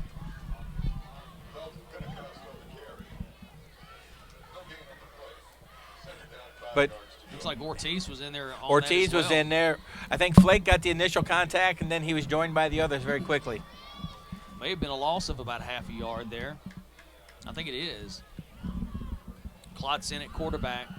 Kyle Klotz back to throw. Gets the ball out. He's got a pass. You almost had a receiver pick right there. Not called by the official. Got a crossing pattern and really picked off the Jacket defenses trying to run across with the receiver.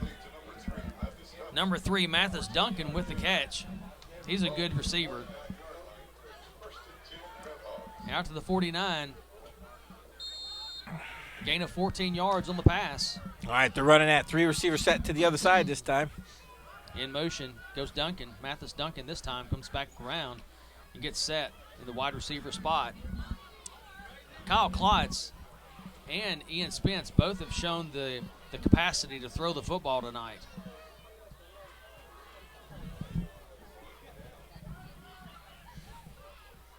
Five seconds on the running the option play. Klotz this time finds room. He gets outside down the sidelines. He's knocked out of bounds by Dravon Moore at the 28-yard line. Where it's let's see, no, it's the 27-yard line where it's going to be first down and 10. Klotz saw something right there, Tim, at the line, and I think he just took off with it. It looked like a good old option because he faked to the fullback and then he took off. I think you're right. He saw that edge and he might have been supposed to give it to the fullback, and he decided to keep it. we've seen him a couple of times tonight kind of hesitate and find his spot, but he took that snap and went directly to the outside. This time handoff to Mathis Duncan. Tries to cut back, and he's brought down at the 25-yard line after a gain of 2. Duncan has shown good wheels, running the ball, and good hands catching the ball. 2nd down and 8 after the gain of 2 by Mathis Duncan that time. It's just about the same spot they were in when they threw for the end zone in the first half.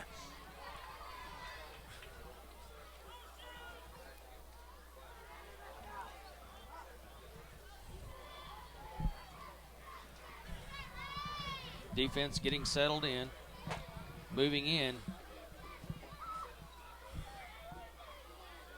is Ragsdale. Ragsdale had the slot man. He moves in. He tries to jump up and make the play. Ragsdale that time didn't get a lot of rush on him, but he jumped up and made the pass go high. And there's a late flag thrown at the 28-yard line. And I'm not sure. It looks like it's going to be against CreekWood because they're walking backwards. May have been a late hit from a blocking perspective. Yeah, man. Did you see that switch? The defense. Yeah, that switch had the 6'5" guy on the 5'7" Cole when they ran that little pick play.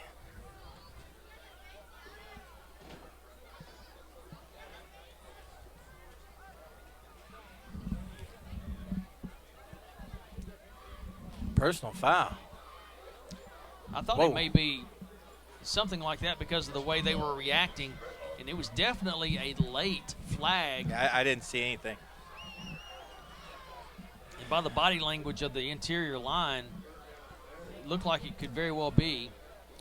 Then I believe they have the down marker at the 3rd down. I do believe it was after the play. Mm-hmm. It was a late flag, certainly. Definitely showing that at this point. 3rd down and 23 yards to go. They've got the tall receivers. Jackets are coming against Klotz. They knock him down. Pass is made. Cuts to the outside. Cuts back inside, but he's tackled short of the 1st down at the 21-yard line. Nice tackle by Camp. 4th down and 3 with McLeod with the play. I'll tell you, on those long developing pass plays, those receivers are kind of getting lost in that Jacket defense. 4th down and 4. Don't jump. Kyle Klotz in at quarterback. In motion is Duncan. Duncan sets up behind the line of scrimmage. Oh, a delay this time by the quarterback. He's not down yet. He finally gets tackled at the 20-yard line. Good heady play there. I thought they thought he was down. By the but no one blew the whistle. You got to play till the whistle blows. Ragsdale that time, if he does not stay on that tackle, he goes into the end zone. That's right. The other Fairview players looked like they gave up on it because they thought he was down. He wasn't. Ragsdale kept him in his grasp and brought him down. That play looked like a broken play. It looked like it just didn't look right. Turnover on down at the 21-yard line. Didn't you think so? I mean, I don't think that was the play that was called. I don't either. I think Klotz tried to make the best of a bad situation on that one. Because, in reality, the offense and defense looked like they were standing still except for 2 players. Yeah. Klotz. And Ragsdale. Get to the edge. There you go. On the outside steal. Oh, this is not steal, though, is it? Yes, yeah, it is. It is steal. He got to the edge. He just lost where he was at. Good play. Good. Steele has come in for Hunter Caldwell, and he's run the ball excellently. He has. He's run the ball very well tonight. A gain of 10, 1st down 10 Yellow Jackets. I like the way he gets low. I mean, he runs the ball. I mean, he gets low to the ground. The running back senior, Jason Steele, coming in and playing a really good game. I formation. Handoff this time. Fake to Steele. A man on the side, on the edge. You got a man on the edge. Don't be greedy. There you go. Got a receiver. Oh, receiver almost caught the ball. Tried to run with it before he had it. Oh. Was that Ragsdale on that? No, I think that was play? 15. I think he was going to Camp. I can't tell, Kevin, the number. Yeah, that was Camp, 15. It was 15. Pass goes incomplete. He had him open. And he was waiting to get at least 10 yards. He was smacking his hands. He was ready for it. Sometimes you get a little bit too ready. Yeah, the senior Joe Camp that time makes so many great plays for the Jackets, was not able to hang on to that pass. But he found a spot for Zimmerman. It's kind of like anything in rhythm. He was ready for the pass, and he didn't get it. Quick toss back. This time going to the right side. Tackled after a 8-yard gain, maybe 9 yards. A lateral back to Dravon Moore. That was an interesting play. I believe the CreekWood defenders, I think it was the number 10, he thought he had the angle on him, and by the time he got there, Moore was past him. Looks like there's a flag down on the play. And we'll see what it is. Maybe a face mask. It is a face mask, a 5-yard face mask that will be tacked on to the end of the run, giving the Yellow Jackets a first down. The incidental face mask gets them the extra yardage they need. They only needed 1, so they end up getting 4 additional. All right, we got Ragsdale out wide, Dravon in the middle. That's a dangerous pair. Jackets run the ball quickly across the left side of the line. Zimmerman now just trying to get on the ground and keep from getting hurt. That's right. A gain of 3 out to the 48-yard line. It's going to be 2nd down and 7 for the Yellow Jackets after the gain of 3. He had the seam, and he hit it, but that was a similar play that we saw Kyle Klotz run for CreekWood on the previous possession. Right, but I'm going to be honest with you. When Hunter gets so much yardage, I like to see him just hit the dirt. You hold your breath. You definitely don't want to see it. Yes, I formation. Ortiz in motion. Tall sweep out to the right side. Steele with the carry, trying to find a spot. He found a little bit of a hole. Doesn't go very far at all. Nice tackle on the edge. 2 yards out to the 50. That was a nice open field tackle by number 2 on the edge.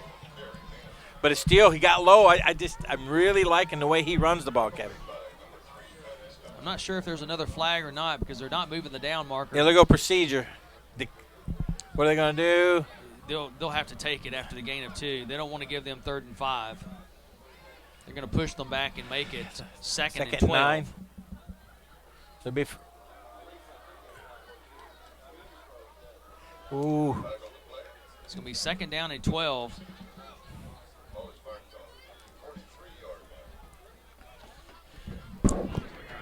That's kind of like pick your poison. Outside the 47, now it's inside.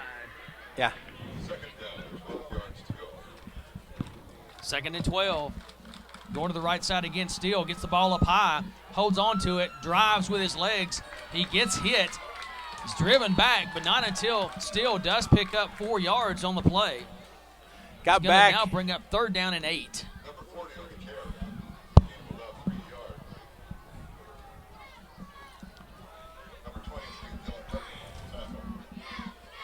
Jackets not going to the huddle again.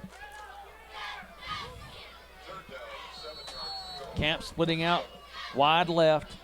Dravon Moore wide right. Got Steele in the slot. Well, no, he's moving. Still in the slot. And Ortiz going to be in the backfield with Zimmerman. That's what it looks like anyway. Shotgun formation. Snap back is a little high. Zimmerman catches it, makes a pass down the field. He's got a receiver open, and it looks like he's going to be caught, making the catch for the first down. And that's going down low to make the catches. Dravon Moore. You know, Dravon has made some spectacular catches this year. Wow, that was a good play right there. That was an awesome play, great pass by Hunter, but that snap was high and hot again. Yes, it was. And that was the first shotgun formation they've been in this half, I do believe. If he'd have been a step further back, it'd been over his head. It was a bullet. Yeah. That would have been a good snap for a punter. Oh, my. But, you know, to the credit of the snapper, he's looking spot across on all year. He's looking across at 6'5", 320.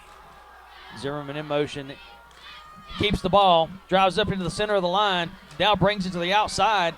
He's trying to get some running room. Driven out of bounds by 3 of the Red Hawks. Not going to be much gain. but there is some gain on the play of a couple.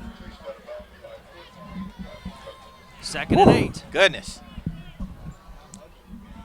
Clock has now reached 4:32. That was a lot of running for about a short 2-yard gain. As fast as the first quarter seemed to have gone, the second and third quarters have gone just that slow. Yeah, I'm wondering if that timer's fingers are got a little stiff and he's not hitting that button.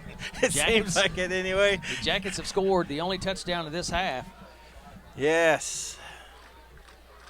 We need another one. I want another touchdown. Still in motion. Fake to him. Keeping the ball again is Zimmerman. Zimmerman cuts on the outside. Inside the 40, down to the 36-yard line. He's going to be close to the first down, but he's a little short. 3rd down and 1. Zimmerman being a workhorse tonight, running the football. Caldwell went out early in the game, limping off the field. Well, he took that shot.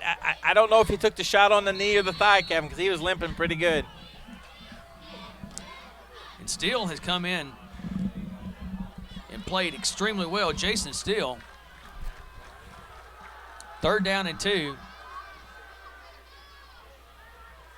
Ragsdale came across. He's going to be double slots right here on the left side.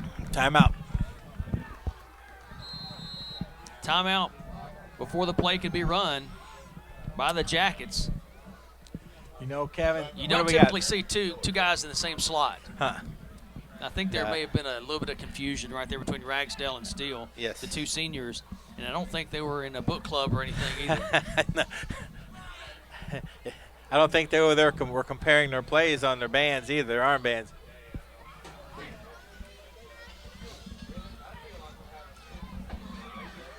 Ball spotted at the 36-yard line where the Jackets will have it. 3rd down and 2 on this beautiful night for football. Breezy, overcast, not a lot of sun out today.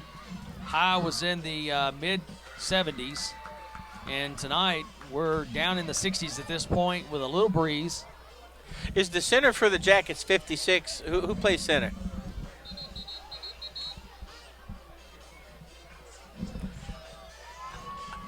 Whoever it is, I'm throwing his name out there as a outstanding effort tonight.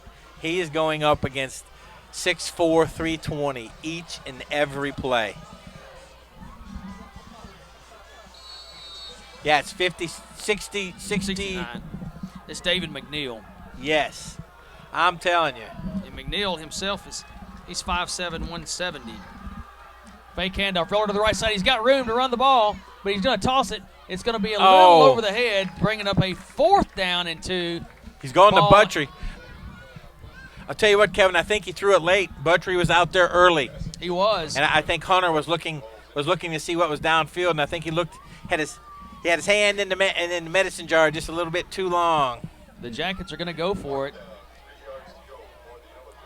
Yeah, 4th and a long 2. I think if he'd got that pass out to, I think it was Buttry out there a little bit earlier, we'd have been fine.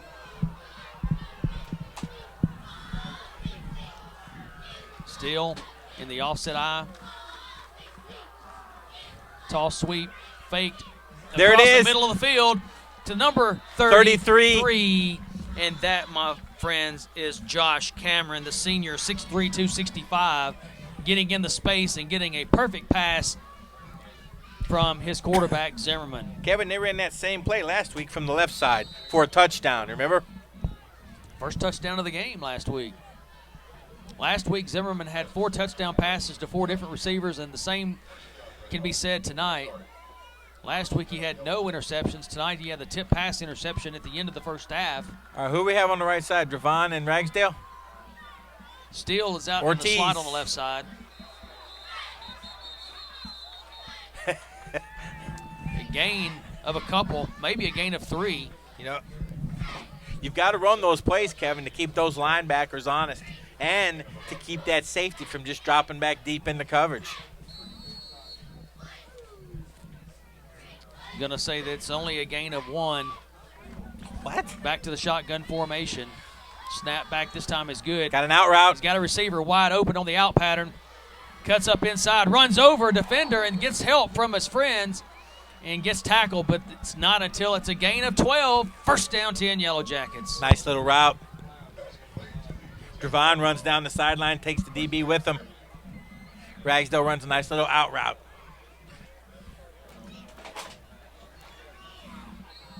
Good pattern. I like Good the way throw. Hunter hit him in stride too. He hit him on his outside hand so he could grab it and run.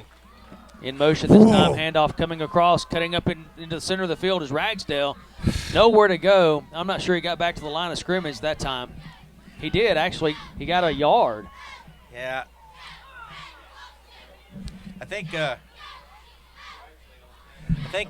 Hunter needs to tell that center to take a little bit off that fastball. Yeah, it definitely has it coming back and with some good velocity. I think Ragsdale might have tweaked his ankle a little bit. Yeah. Another snap over the head, picked up by Zimmerman. Zimmerman loses the ball. He may have got back on the ball. I think Zimmerman got back on the ball. There's a flag down the field well, actually, it's a little bit past the line of scrimmage. It's back by the line of scrimmage. There's the defender is saying it's a chop block or a block in the back of the leg. They might decline that one. Because you'll have a 3rd and 17 or a 2nd. The Jackets are very fortunate that was not picked up and run all the way back for a touchdown because Zimmerman was on the ground when he dove to get back on the ball. So the penalty is going to be declined based on the huge loss. Zimmerman's moving around a little gingerly, Kevin. 3rd down now, and it's going to be a bunch.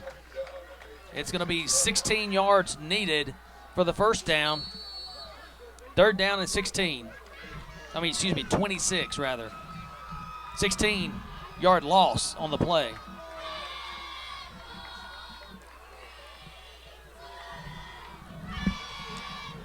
Around 2 minutes left here in the 3rd quarter. Jackets with a 14-point lead. Looking at, he's got he had Moore broke open. Wide open. He's going to be tackled at the 37-yard line for another sack. It's back-to-back quarterback sacks by the Red Hawks. He had Moore, but he didn't see him. Moore broke free late in the play. So the Jackets most definitely will have to punt this ball away unless they choose to try to kick a long field goal. Looks to me like they're going for it. Hunter's staying on the field. But he can punt. Yeah, I would have to think they're going to punt this ball away with a 14-point lead. Yes. Hunter staying close enough to the line of scrimmage so that they don't have someone in the back. And it's going to be a great, I believe he caught the ball and slid down with possession before he gets to the end zone, and he did. That ball is going to be down perfectly at the 1-yard line, maybe the 2. But Kevin, worst case scenario. Gravon just came up limping. After covering that ball, he came up limping. Oh, it looks like a cramp. Wow. What a great play right there. A 37-yard punt down. Ball hit. Coaches landed like a butterfly with sore feet.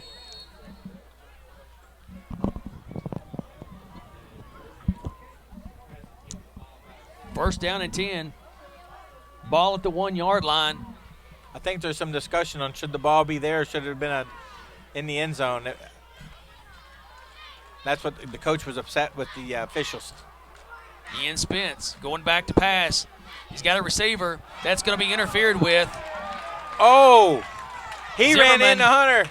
Zimmerman and the intended receiver, Edmondson, run into each other. It's going to be a 15-yard step-off against the Jackets. Hunter had position. He ran right into Hunter. You're entitled to position on the field, right, when you have it? The ball was in the air, so technically the defender can't touch the receiver. No, if the defender's got position, the receiver can't run through him to get the ball. Well, I didn't see it, quite frankly. I did. I had the post in front of me on that one. All I could see was one half of the player. Right. The defender can't initiate contact when the ball is in the air, but the offense receiver cannot run through the defender either.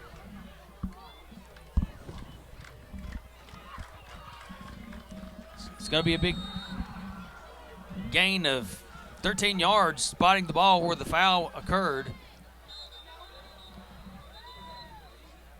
A timeout by CreekWood. That's their second timeout.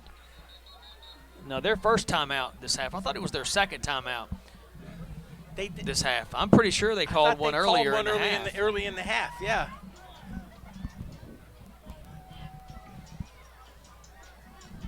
The scoreboard shows they still have 2 timeouts left this half. 47 seconds left here in the third quarter. Jackets, the traveling Yellow Jackets from Fairview, 28-14 lead. Tim, I have to say the Jackets come in against a much bigger team, and they held their own tonight in every facet of the game. Yes. Yes, they've came out and they've played physical football.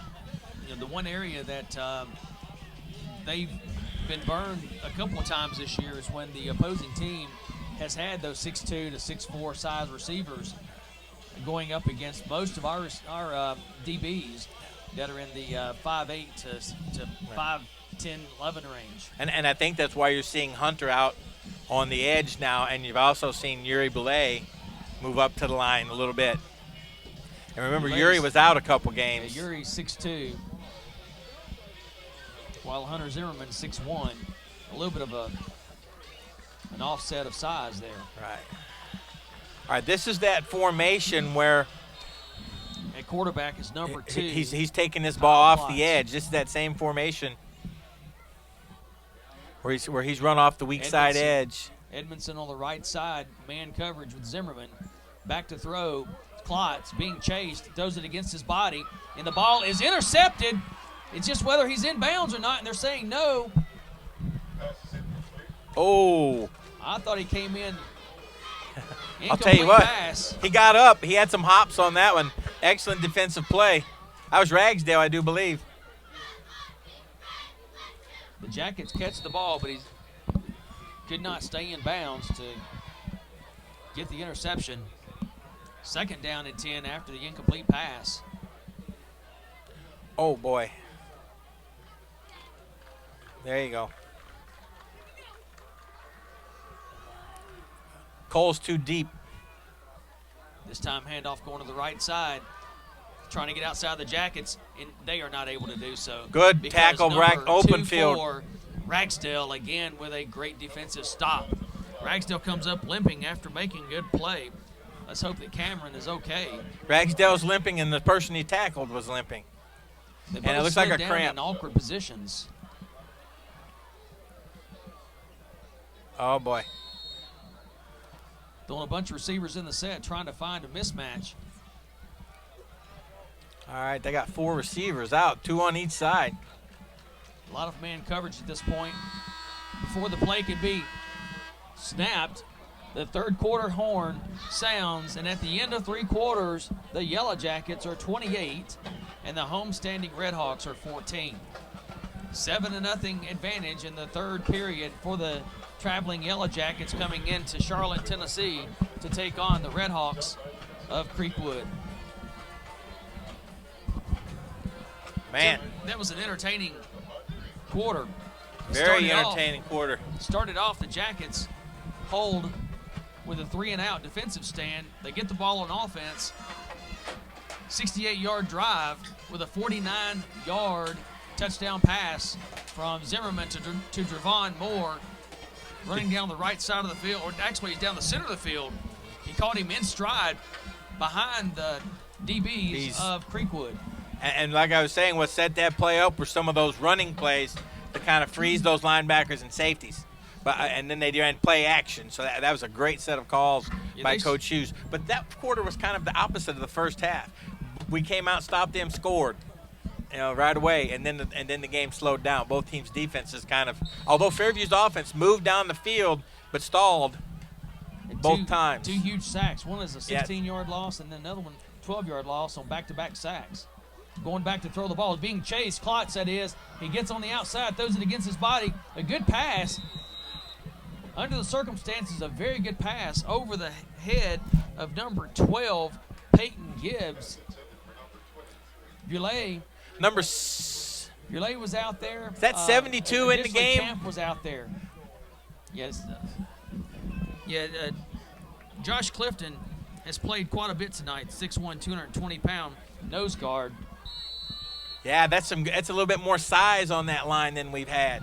You like seeing that. Lining in the tackle spot where he's lined up over the center. He's in the nose guard slot. Snap back, punting the ball away, kicking it completely away from Cole. Oh my goodness, that has got to be a flag right there. It's coming. He came down and nailed Max Cole. Max Cole was a defenseless receiver at that point. It was interesting. He was walking off the field like he got a good one in, and what he did was he just cost his team 15 yards. And number 28 for Creekwood, coach may not be real happy with that hit because that was a good punt away from Max Cole that was back to receive it. Yeah, one of the coaches is talking to him.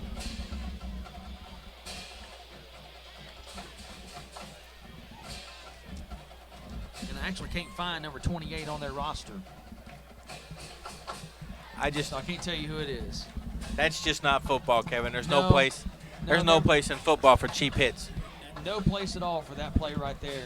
I would defenseless. The ball was totally away from him. That's right. And he hit him up high. I would say the same thing if that was a Fairview player that did that. Yeah, there's just no place for that.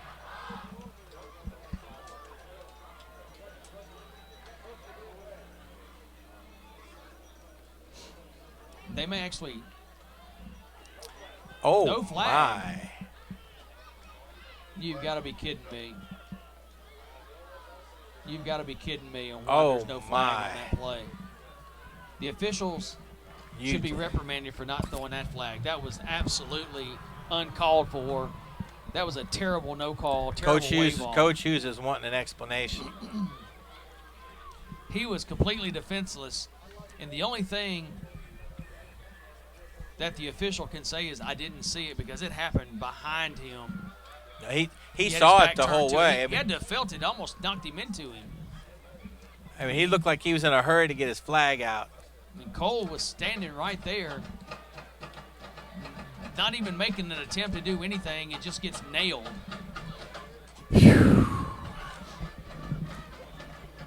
Dirty play, period.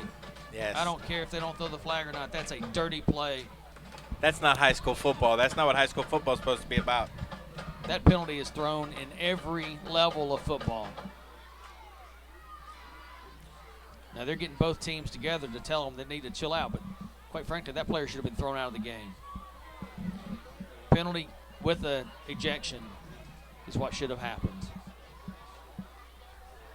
But Max Cole, to his credit, he bounced right up and went to the sideline. Interesting that they don't even have the young man's number listed in the program. In motion, this time handoff coming to the right side, trying to find room, and they do. And he gets on the outside. He's on the edge. Go, go, Mr. Steele, go. That is Chase Myatt showing some wheels, baby, some wheels. Was that Mr. Wyatt with the wheels? I thought that was Mr. Steele with the wheels. That was Chase Myatt that cut through on the sweep, on the jet sweep. Huge run for the first down. Chase, I'm going to tell you what, he just zipped right past everybody on that run. That was impressive right there. He got the edge on that play. He created his own edge to a degree. Yes, that sir. was pretty impressive. Might in motion again. Fake handoff to him, going to the left side. Zimmerman trying to find his own seam. Gets hit, doesn't go down after the first hit. Gets another couple of yards. A gain of, looks like they're going to give him a gain of 3 on the play. You like to see the lineman out there helping up the QB. You like seeing that.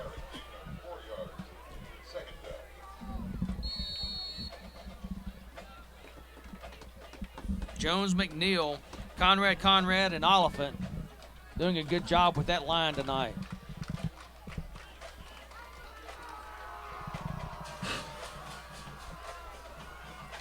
Coming up under center.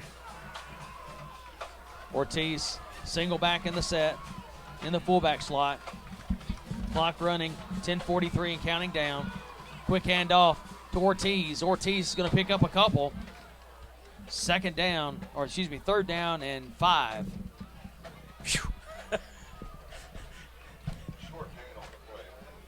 But he gained about 1. They're going to give him 2. 3 on the play before with Zimmerman. 2 that time with Ortiz. Ortiz is getting about 2 yards every time on that quick handoff. Ortiz goes 5'7", 230 as the sophomore. Puts a pounding out there. Buttrey comes in, replacing Ortiz. Setting to the left side of Zimmerman. Snap back is good, looking down the field. Trying to find Buttrey. Not open, so Zimmerman does the smart thing. He throws the ball away. That's going to bring up 4th down and 5, ball at the 37-yard line. Zimmerman They're did trying not to have, set up some type of screen, it looked like. I think you're right, Tim. They were trying to get Buttrey out in the flat. Yeah. And he just was not able to shake off the defender right there. And the defender read it well. Yeah, well played by the linebacker. 4th down and 5. The Jackets look like they may be going for it. Zimmerman may punt the ball away like he did last time. Clock stopped after the incomplete pass at 9:48. And the Jackets have decided to call a timeout. Their second of the half with 1 remaining timeout left in the game. 9:48 left. So, Tim, are they going to go for it or are they going to punt the ball away? 37-yard line. Are you asking me or Coach? I would punt. I would go for it. I would 37-yard line. It's 4th and 5. I would pin him deep. Now, are you thinking I'm 17 thinking, yards between the 37 and the 20? That's what I'm thinking. I'm thinking your net, if the punt goes into the end zone, which the possibility of that is high. So, again, you can take your gamble and try to get it inside the 20 and pick up whatever. I'm just thinking I don't want to do anything that breathes life back into this CreekWood team. I get you. You know, a 4th down stop. I get you. But Coach Hughes. I'm saying Coach Hughes. Coach Hughes he's a gambler. He's much better at this than I am. He's a gambler. I don't know that for real, but on the football field, he calls some gutsy. He's much more creative and much better at it than I am. So we'll see how far. We will see what happens. Looks like Zimmerman is an extra couple of yards off the line of scrimmage, so he may be. Well, he steps up. So he's going to the right side. He's got receivers in the set. Looking down the field, nobody's open. He gets on the outside. He has nothing, so he's just going to take the sack. Flag in the middle of the field. A 6-yard loss. It looks like the flag is thrown in a spot that holding normally would be, but I'm sure that's going to be declined, and it's going to be a 1st down and 10. Holding against the Jackets. No need for that. They're going to say, we're going to decline it. We'll take the ball. CreekWood's done a good job of taking away some of the passing lanes. They have. Had 3 receivers in that set, and they had every one of them covered. Zimmerman tried to get on the outside, but the outside linebacker basically sealed that off too. Looked like 3 big oak trees chasing him too. So now it's hard to see downfield. So now Spence is back in. Your call would have been correct to punt the ball away. That's hindsight. That's hindsight on my part. But 1st down 10. Ball at the 41.5-yard line. Redhawks out of the field. Ian Spence at the quarterback slot. Kyle Klotz behind him. He keeps it. Gets across the line of scrimmage. Javon gets an arm out. Gain of 6. Quick gain of 6 at that by Spence. 2nd down and 4. But you're right. You just don't want to do anything to breathe the life back into them. Down 14 in the 4th quarter. Yeah, punt, get the change of possession.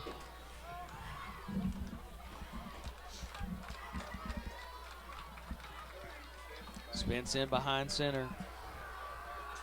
Quick toss out. Edmondson gets it. Gets across midfield. He's tackled, looks like just shy of the first down. Yeah, I think they got him just – no, they spotted it on the other side of the 50, didn't they? It's going to be 3rd down and 1.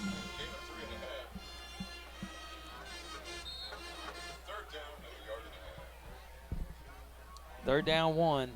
We had this earlier in the game, similar situation. They tried to go up the middle, and the Jackets clogged it. And not only did they not get it, the Jackets stood them up for a 4th down. It was like a 2.5-yard loss. It ended up being 4th and 3, and then they jumped off sides and ended up having to punt the ball away. We'll see what the Red Hawks try to do here. They're going to go back. Quarterback, keeper. Missed tackle in the backfield. He has room. He gets knocked out of bounds. Missed tackle in the backfield once again. How many times have we said that, Kevin? Down to the 25-yard line, 1st down and 10. You got to break down and make tackles. Bad form on that. I don't know who it was. Not going to call it the number, but that was just a bad defensive play. You got to break down and make that tackle, Kevin. 1st down 10 at the 25-yard line. Ian Spence. Now they got number 2. Oh, they've got number 10 and number 2, and Klotz and Spence. Yeah, he's been lining up behind him. Klotz has the only back in the set. The Jackets use Can you say halfback pass? The Jackets use their 3rd and final timeout. That's what I was thinking earlier. They're in such a great position with having both of them in the backfield because you toss sweep it to number 2, Klotz, when he's in there like that. We've already seen he's very accurate. Good throws all night long from him.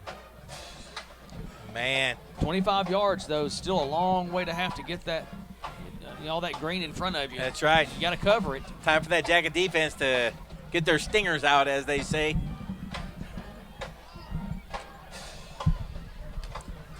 Jackets, again, come into this game 2-1 on the year, 1-1 in 11 AA district.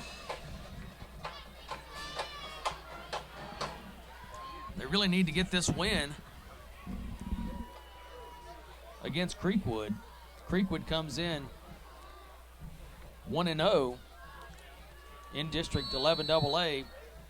Their only game, actually they're 0-1. They lost to Hickman. They lost to Hickman County, I'm sorry. Pass across the middle is incomplete. A hard throw, trying to drill it in there. Covered very well by Ragsdale. Ragsdale's played a heck of a ball game tonight, Tim. He has played an outstanding. And I'll tell you what, that's the play that was wide open earlier in the game. That was a bread and butter for them. They tried to fit that in there very quickly. McLeod is not able to come up with that catch from Spence. Good reason for that is number 24, Cameron Ragsdale. Quick toss to the left side. Edmondson is open, makes a move, tries to get past the defender. He gets down past the defender for the 1st down. Edmondson all night long has been single coverage against Hunter Zimmerman. Zimmerman not able to bring him down. Good spin move that time against Zimmerman. Picks up the 1st down. Gain of 12.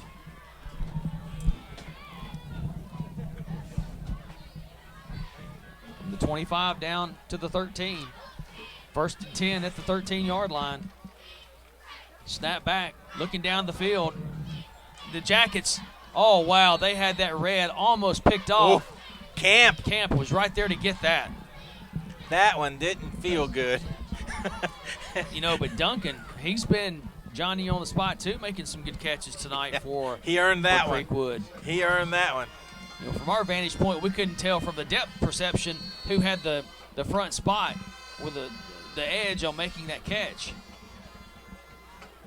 But one thing at this point, the Jackets are out of timeouts. 2 left for the Red Hawks. 2nd down, long 7, throw back. Klotz has it. He's going to be, he breaks the tackle into the end zone, touchdown for the Red Hawks. Oh, boy. Buttrey not able to bring him down. Klotz spins out of the tackle, gets into the end zone.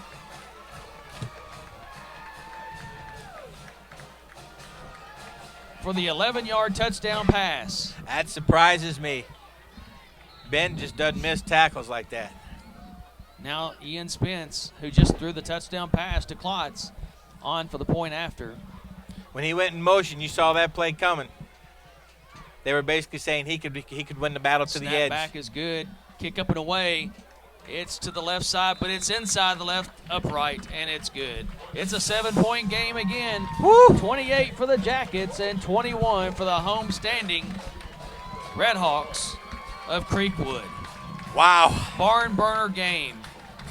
The Jackets now, with that score, I believe each game this year they've given up at least 20 points, and that holds true tonight as well. Giving up 23 points a game. We'll take the average right now and let them have 2 additional points and call it the night. If we can make that, go to the judge and say, hey, we have a deal for you. All right, Kevin, do they onside kick or do they kick it? I think they kick it away. 7:18 left. They've been stopping the Jackets' offensive plan ever since the first couple of minutes of the third quarter. So defensively, the Redhawks have played lights out. They've had 4 quarterback sacks this half against Zimmerman. Why are we leaving the middle of the field open?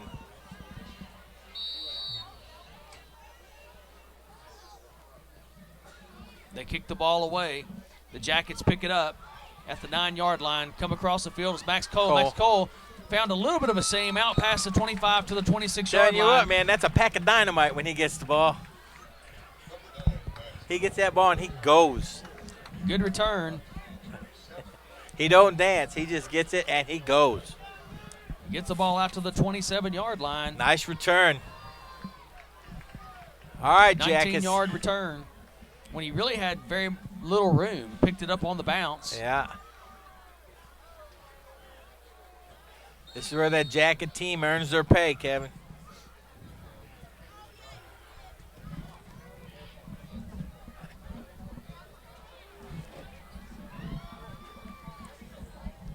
Jackets need something big here on offense. Either a long, sustained drive that gets any kind of points or a quick hit. Who cares how they get it? Out over to the 31. Is that 4? Yes. Steele with a gain of 3. 2nd down and 7.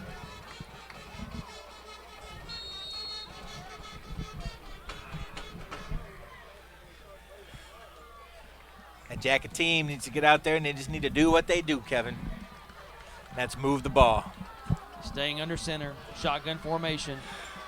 Under center, I formation. And being sacked again, the 5th sack of this half by Creekwood on Zimmerman. This is going to be another large loss due to a sack. This time it's going to be a loss of, it looks like, 11, 12-yard loss. Number 55 got inside. Got a hold of Hunter and just wouldn't let go. The Jackets may come back with a screen to Steele, or even a crossing screen or a crossing receiving screen to Estes that went for the distance earlier in the game. The crowd for Creekwood is they're on their feet. Shotgun formation, snap back is high, caught by Zimmerman, and they do have Estes coming across. He drops that receiver screen, and he dropped it. I don't think it would have mattered if he'd have caught that one. He was going to get hit. He had 3 guys. He had a little bit of a blocking wedge in front of him. Everything that was thrown off that time snap has been high. I don't know, maybe 10 times tonight, couple over the head. Clock stops on the incomplete pass. Creekwood, they come through on their defense. Buttrey back now to punt the ball away. Duncan is deep to receive it. The kick is to the right side, takes a Jacket bounce. And Cameron Ragsdale touches it down at the 43-yard line. All right, time for that defense, Kevin. You got to earn some pay here. Time for that Jacket defense. Step up. 28-21. Need a play out here from that Jacket defense. 5:31 left in this football game. All right, Jackets, no missed tackles. Need a good play. Need a turnover. Turnover, a big play on this defensive stand. Come on. The momentum right now feels like it's all on the red team. In motion, going back, setting back down in the slot position is McLeod.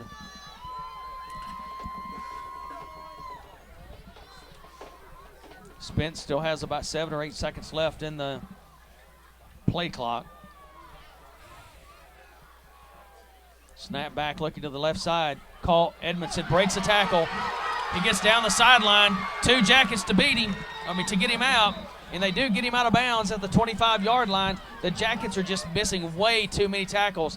There's a flag down, though, at the 48-yard line on the Yellow Jacket side of the field. And the officials, looks like they're going to say this one may be against the Jackets. And it is personal foul after the play. Face mask, 5-yard tack on to the end of the run. It's going to bring up a first down and 10, ball at the 20.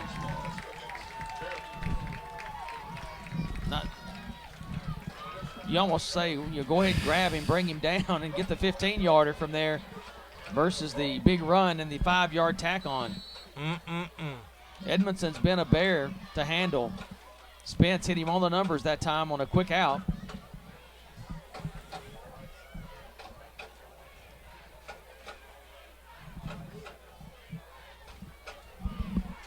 .505 left in this football game. 7-point advantage for the traveling Jackets. Trying to make a defensive stand here. 1st and 10 from the 20-yard line. CreekWood throws the ball across the middle. Pass is made. Immediately, though, the hit is made by number 24, Ragsdale. A gain of a couple. Actually, it's going to be a gain of more than a couple. A gain of 6. Second down and 4.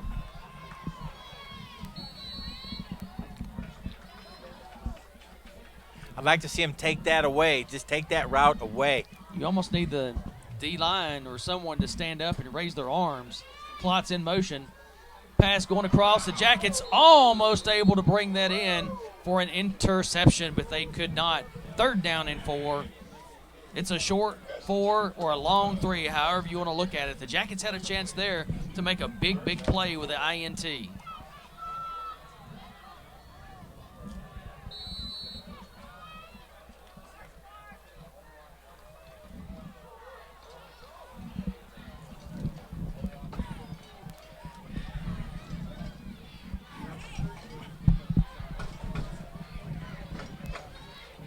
Third down, long 3.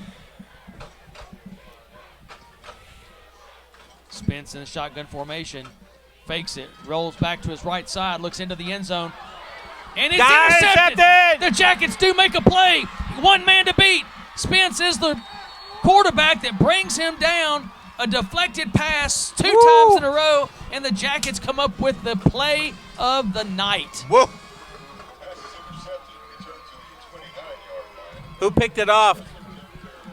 It looked like Ragsdale picked it off, but I could not verify that. Back-to-back tip passes. Second one costly. Very beneficial to that Jacket defense. We have seen several tip passes tonight. Oh, my goodness. Both ways.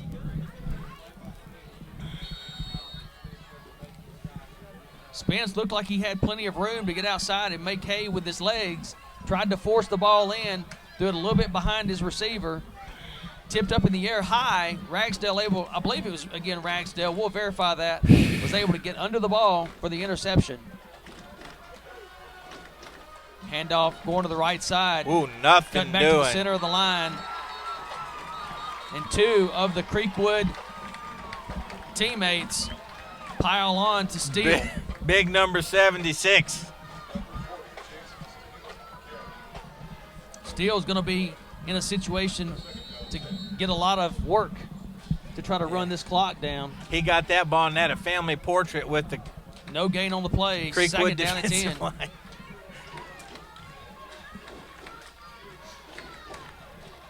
The Jackets, no timeouts, 3:30 and counting down. Snap back, fake, rolling to his left side, looking down the field. Zimmerman in trouble. He's got to again. throw it. He gets the pass away, and it's incomplete. It's still a little chippy out there. CreekWood, looked like that pass was thrown in the direction of Dravon, it looked like. Was it Dravon or 33? I couldn't tell. They were both out there. I just didn't know which one he was throwing it to. I'd like to see Ben get rolling to his right. 3rd down and 10. Ugh, The mercy. defense of CreekWood this half, they have really put pressure on Zimmerman, Other not than giving that, him any time. We've had 2 drives where we moved down the field. One we scored long run, and the other we drove and then it stalled on those back-to-back sacks. But other than that, after that, they have shut us down. Is good. Looking down the field, he's got a receiver open. It's just a little bit low, and on one hop, the catch is not made.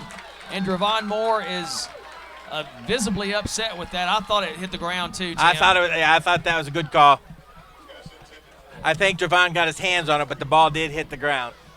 Pass was just a little short. That's one of those timing patterns. The ball was in the air before Dravon made the cut. Dravon turned around. The ball was there, but it was low. Dravon did a really good job of making the catch, but, again, off the turf. Defense makes a strong stand for CreekWood again after the Jackets had picked up that interception. Buttry with a kick away. Decent high punt. kick. Good field position for CreekWood. The fair catch is made at the 47-yard line. 53 yards needed for the touchdown. 3 minutes and 10 seconds left in this ball game. CreekWood trails the Yellow Jackets by 7. Both teams have scored 7 points in this second half. Whew. The big D-line of CreekWood has really stood strong, Tim, in this second half. One-on-one coverage. Edmondson, 6'4" receiver against 6'1". Hunter Zimmerman on the left side.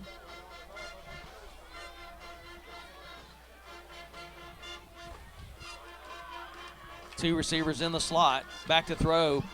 Ian Spence down the field. And well overthrown, incomplete. And the official across the field comes in and throws the flag.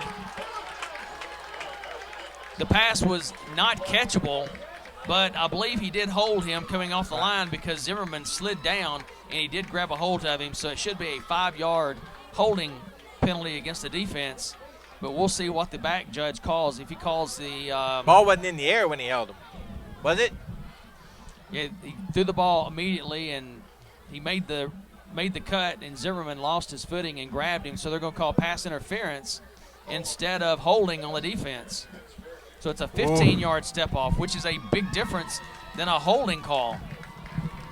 And he held more than he did interfere. Well, I'll tell you what, if he didn't, I think that might have been 6. Well, I don't know. It was going to be close. The ball was thrown so far. I just don't know if he would have been there or not. But the judge, the official right there on the and it stops the clock. Didn't do anything, and the back judge came all the way across the field to throw the flag. It was a correct call, though. Snap back, a big rush by the Jackets, and they're going to sack. They're going to sack him, They're going to call him down. Blew the whistle. Can't be incomplete. He's down on the QB sack. This time the Jackets come with an all-out Clock blitz. shouldn't be stopped. That was not an incomplete pass. They should wind it into motion here pretty quick. Start the clock.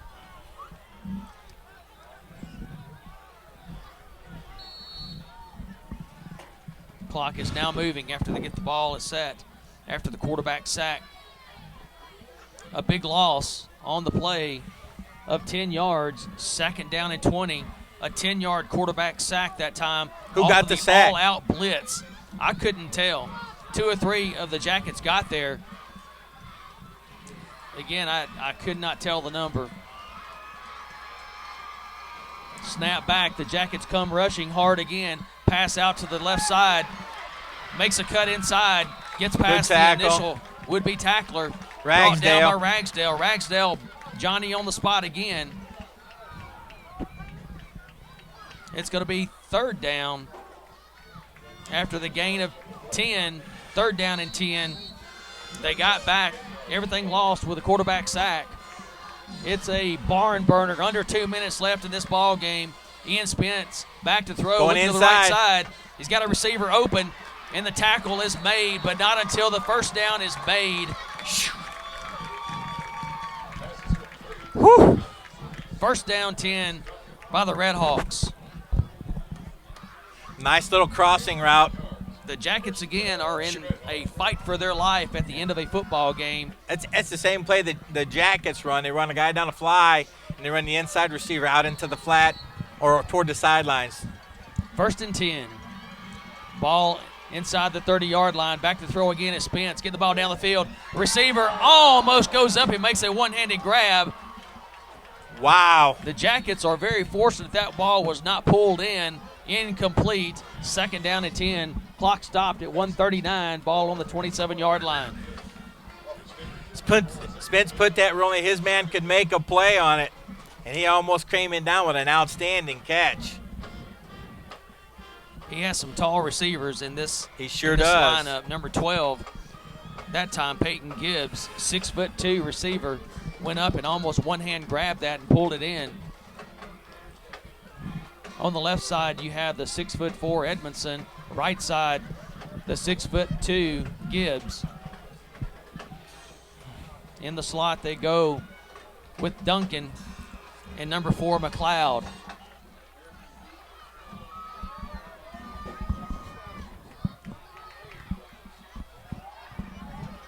Jackets are playing up tight.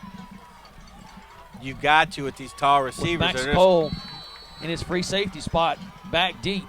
Snap back. Another big rush comes on. Pass down the field. Almost intercepted, but they're throwing another pass interference against the Jackets. And I'm not sure why that is, because the Jackets were having their own opportunity to go for the ball, just like the offense. The defense gets their opportunity. Man. I'm questioning, Tim, why that was called. That's one you'd like to have the replay on right now to see what that is. I can see that one picked up. I thought that was going to be an interception. Had 2 Jackets diving for the ball, and they threw the flag around the spot of the interception attempt. So a little confused. They may pick it up and burn that flag. I'm just not sure. No, they're going to step it off. They sure are. Holding against the defense this time. Whoa. So it's going to be a 10-yard step off instead of a 15. Actually, I'm not sure how many they're stepping off. It's an 11-yard step off. Man. Jackets need a turnover now, Kevin. They flat out need a big play or turnover. 1st down 10.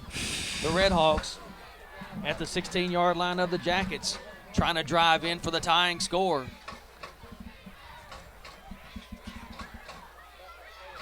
Snap back is good. Jackets come with another outside blitz, going across the middle of the field.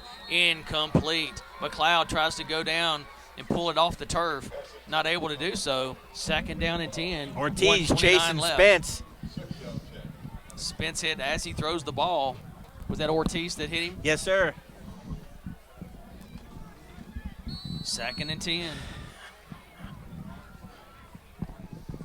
Klotz and Spence in the backfield for the Red Hawks. Both have played quarterback tonight. Both have thrown the ball well. Both have even run the ball well tonight. 4 receivers in the set. 2 in the slot to the left side. The Jackets come hard across the middle of the field. McLeod gets it. It's going to dive toward the end zone, and he gets in. It looks like he's in for the touchdown, and they say he is.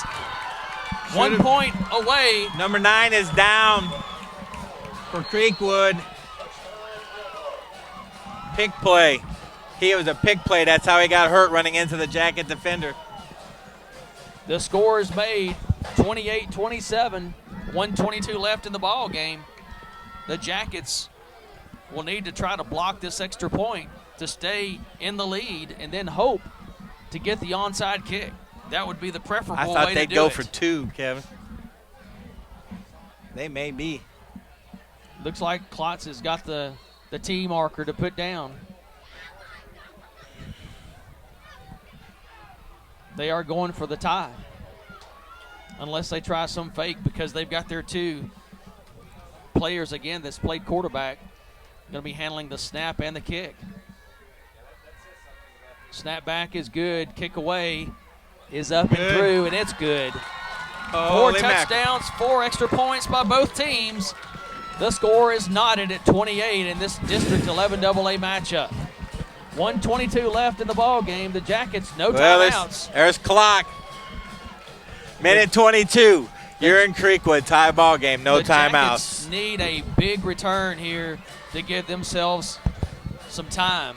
And let's keep in mind, CreekWood in this second half has already sacked Zimmerman 5 times. 5 times with some big losses. Sacked him twice on one series when the Jackets had the ball inside the 10-yard line at the 9. Moved all the way back eventually to where the Jackets had to punt the ball away. So we'll see if CreekWood, having the momentum on the defensive side and feeling comfortable, if they try to go for an onside kick themselves to try to win this thing because they feel good about their defense. Yeah, I go back to that 1 third down play where they're running that little, I don't know if you call it a wheel route, where the receiver comes inside and he dropped the pass. That was a big play. We needed that one. Do we have Max Cole and Chase Myatt back? Yes, sir. Jackets with a 14-point fourth quarter lead has evaporated, and now we have a tie ball game. Kick is high, and it's deep into the end zone and out and through the end zone. That's a big-time kickoff. Ian Spence kicks the ball 65 yards through the end zone. Jackets now have 80 yards to go for a touchdown, or if they can get the ball down to try anywhere in the 35 to 40-yard field goal range, they'll give it a whack because Perez has the leg. Jeffrey Perez in warm-ups pretty consistently can pop 35 to 40s through. But the Jackets right here, they have to move the ball on offense. They've struggled. Handoff goes to Steele. Steele gets tackled from behind with the shirt pulled down. About 2 yards, maybe. Hard running, just tough sledding out there right now, Kevin. A yard gain, and that's it. If they stop the Jackets with limited to no gain on this play here, they may burn a timeout. Use their timeout. Exactly, Tim. Barn burner of a game. Jackets go back, handoff, second man through. Again, he's hit immediately. No gain on the play, if not a loss of 1. It's going to bring up a third down and long. No timeout has been used of the 2 remaining yet by the Redhawks. Now they do. On third down and long, the Redhawks have used one of their 2 timeouts. I really thought the Redhawks earlier in the game, earlier in the second half, used a quick timeout. They're showing on the board that they still have 1 left. That may have been their last. There may be an incorrect scoreboard. We will see. In either case, the Jackets offense is going nowhere at this point. They're going nowhere. And what I want to – this is where the tough calls come. I mean, what do you do now? Do you just – a punt is a good offensive play, as they say, or do you try to get a first down? I don't know. At this point, 36 seconds left. The Jackets made one thing we've seen that could change the whole dichotomy of thought process is they know that Ian Spence has a leg on him. If they try to go and stop the clock and have to punt the ball away, there's a chance that he could try to kick a 45 or 50-yarder to win this game at the buzzer. Right. And it looks like he's got the leg to do it. He's been pretty true on every point after with deep kicks on those point afters. Shotgun formation. The Jackets look like they're going to try to get the first down unless, again, they run with a quarterback draw. Down the field, rolling out. Zimmerman rolling to his left side. He's got a little bit of room. Gets down the field, and the pass is caught. First down, Yellow Jackets. Just inside the 40-yard line. The clock will stop with a first down play at 24 seconds. Big play, Zimmerman. He was wanting to go to Moore. They rolled up the safety on him inside, and the DB had him on the outside. They took that play away. Hunter Risley pulled it down and went to his second receiver. Couldn't see who caught the pass. I believe it was Joe Camp on that side of the field. In motion, Jackets fake the handoff. Looking down the field, nobody's there. He throws the pass, incomplete. They need to be careful here. They cannot try to force something and get the interception. That's 10 right. seconds left here in the game. We could have our first overtime in years, Tim. We haven't had an overtime game with the Jackets in the regular season in quite some time. They start on the 20? Start on the 10. Under center, looks like the Jackets may just try to run it and take their chances in overtime. Oh, my goodness. Ortiz gets a big run, but it's going to run the clock out. It's going to bring up a third down and a couple, but the clock's going to hit 0, and we're going to we're going to overtime. Each team gets the ball at the 10-yard line. They have 4 plays to either get it in the end zone or kick a field goal. After each team has an opportunity, whoever has the highest score wins. And certainly favors teams with good kickers, and both teams have good kickers. So right now, the offense is hot for the Red Hawks, and the defense is hot for the Red Hawks. Right now, the Red Hawks have all the momentum, catching the Jackets in the fourth quarter. So we'll see which end of the field we end up playing the overtime on. Again, the way the overtime works, each team gets 4 downs from the 10-yard line. They can choose, if they don't get in after 3, to try to kick the field goal. Wow, Or, again, go for it on 4th down. Just depends on what kind of push they get on the first 3 downs. And here the coin toss is big, because usually if you win this coin toss, you want your defense out there first, usually. That way you know whether or not, if you stop them completely, whether you can come out and just try to get that field goal and play conservative going for the field goal.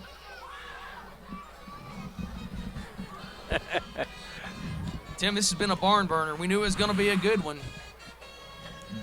The Jackets on 2 occasions tonight have carried a 14-point lead, not able to hold on to the last 14-point lead. The end of the first half, now looking to loom very large.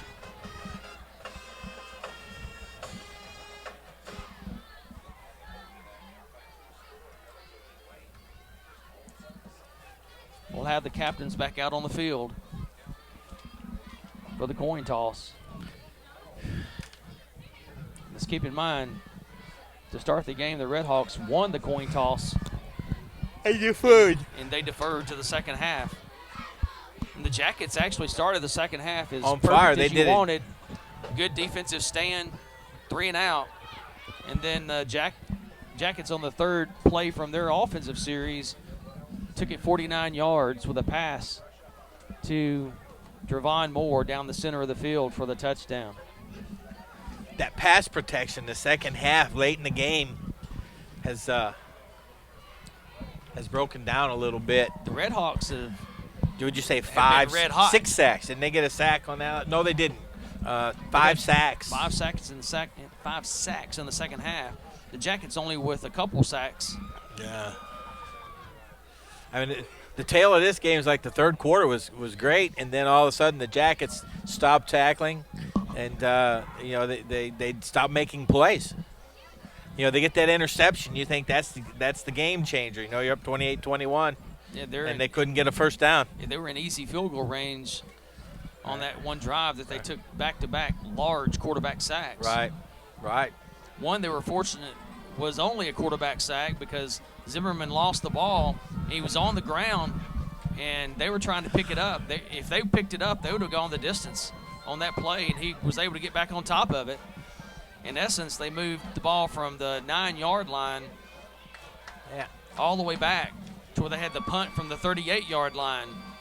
And Buttrey hit a good – that time they stayed in the backfield with Zimmerman. Zimmerman punted the ball, and Dravon Moore downed it at the 1-yard line. And then the Jackets on the next play had a pass interference that brought the Red Hawks out of deep trouble at the 1-yard line. So this has been a game of interesting swings, both teams making some mistakes. Yeah, this was some mental error type of games where each team seemed to have taken control, and then not by the play of the other team, but by mental errors on both sides, it gave momentum back. And momentum errors, I mean like missed tackles. I couldn't tell, but it looks like the Jackets had actually won the toss and deferred Josh Flake. So it looks like the Redbirds will be going on offense first, and the Jackets will be defending the goal to our right.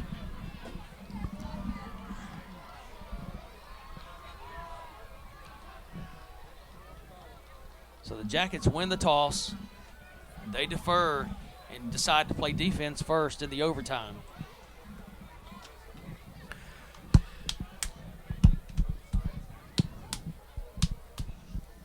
The interesting thing here is if you're going second and if the other team does score a touchdown and you top their touchdown, you have a chance to put this game over with going for two. You could gamble to win it by 1 or lose it by 1. You'd rather lose it by 1 going for 2 than losing it by 1 by missing an extra point. Yes. Either team.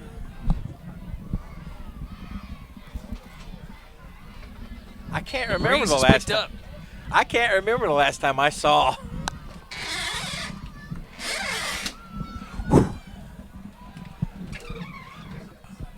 I've watched an overtime game.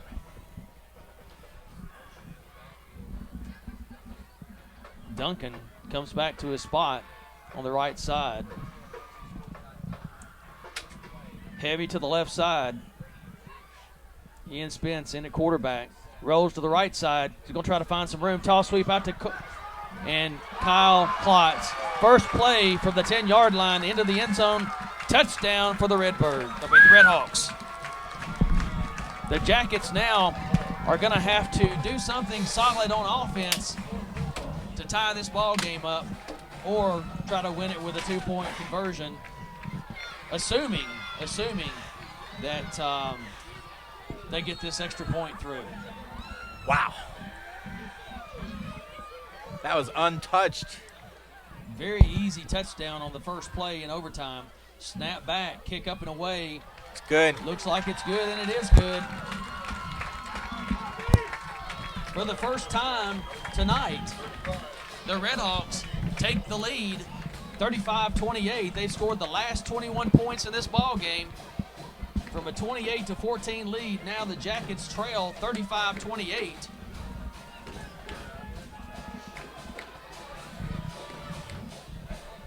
The Red Hawks tied the game with 1 minute and 22 seconds left in regulation. Jackets get the ball on offense, and they could not score. Now, the Jackets must score and at least get the point after to keep this overtime, to take it to a second overtime. The Jackets come out in an offset I formation, still in the back of the I. Fake handoff rolling to the right side of Zimmerman.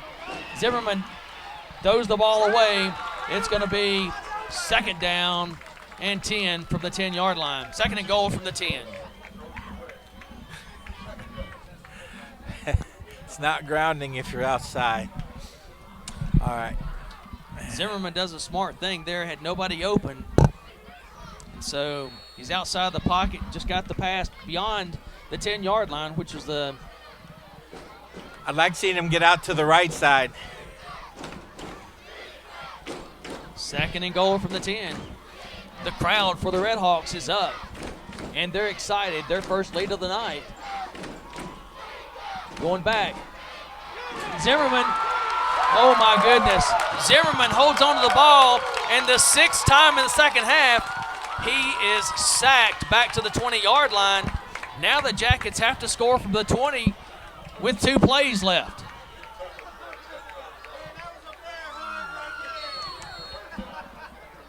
He's wanting to go to Moore. It looked like Moore had a man coming up ready to jump the route. No timeouts left for the Jackets here for the overtime. I really thought each team got 1 timeout in the overtime period, but I'm not sure about that. 3rd and goal from the 20. Looking into the end zone, going up into the air.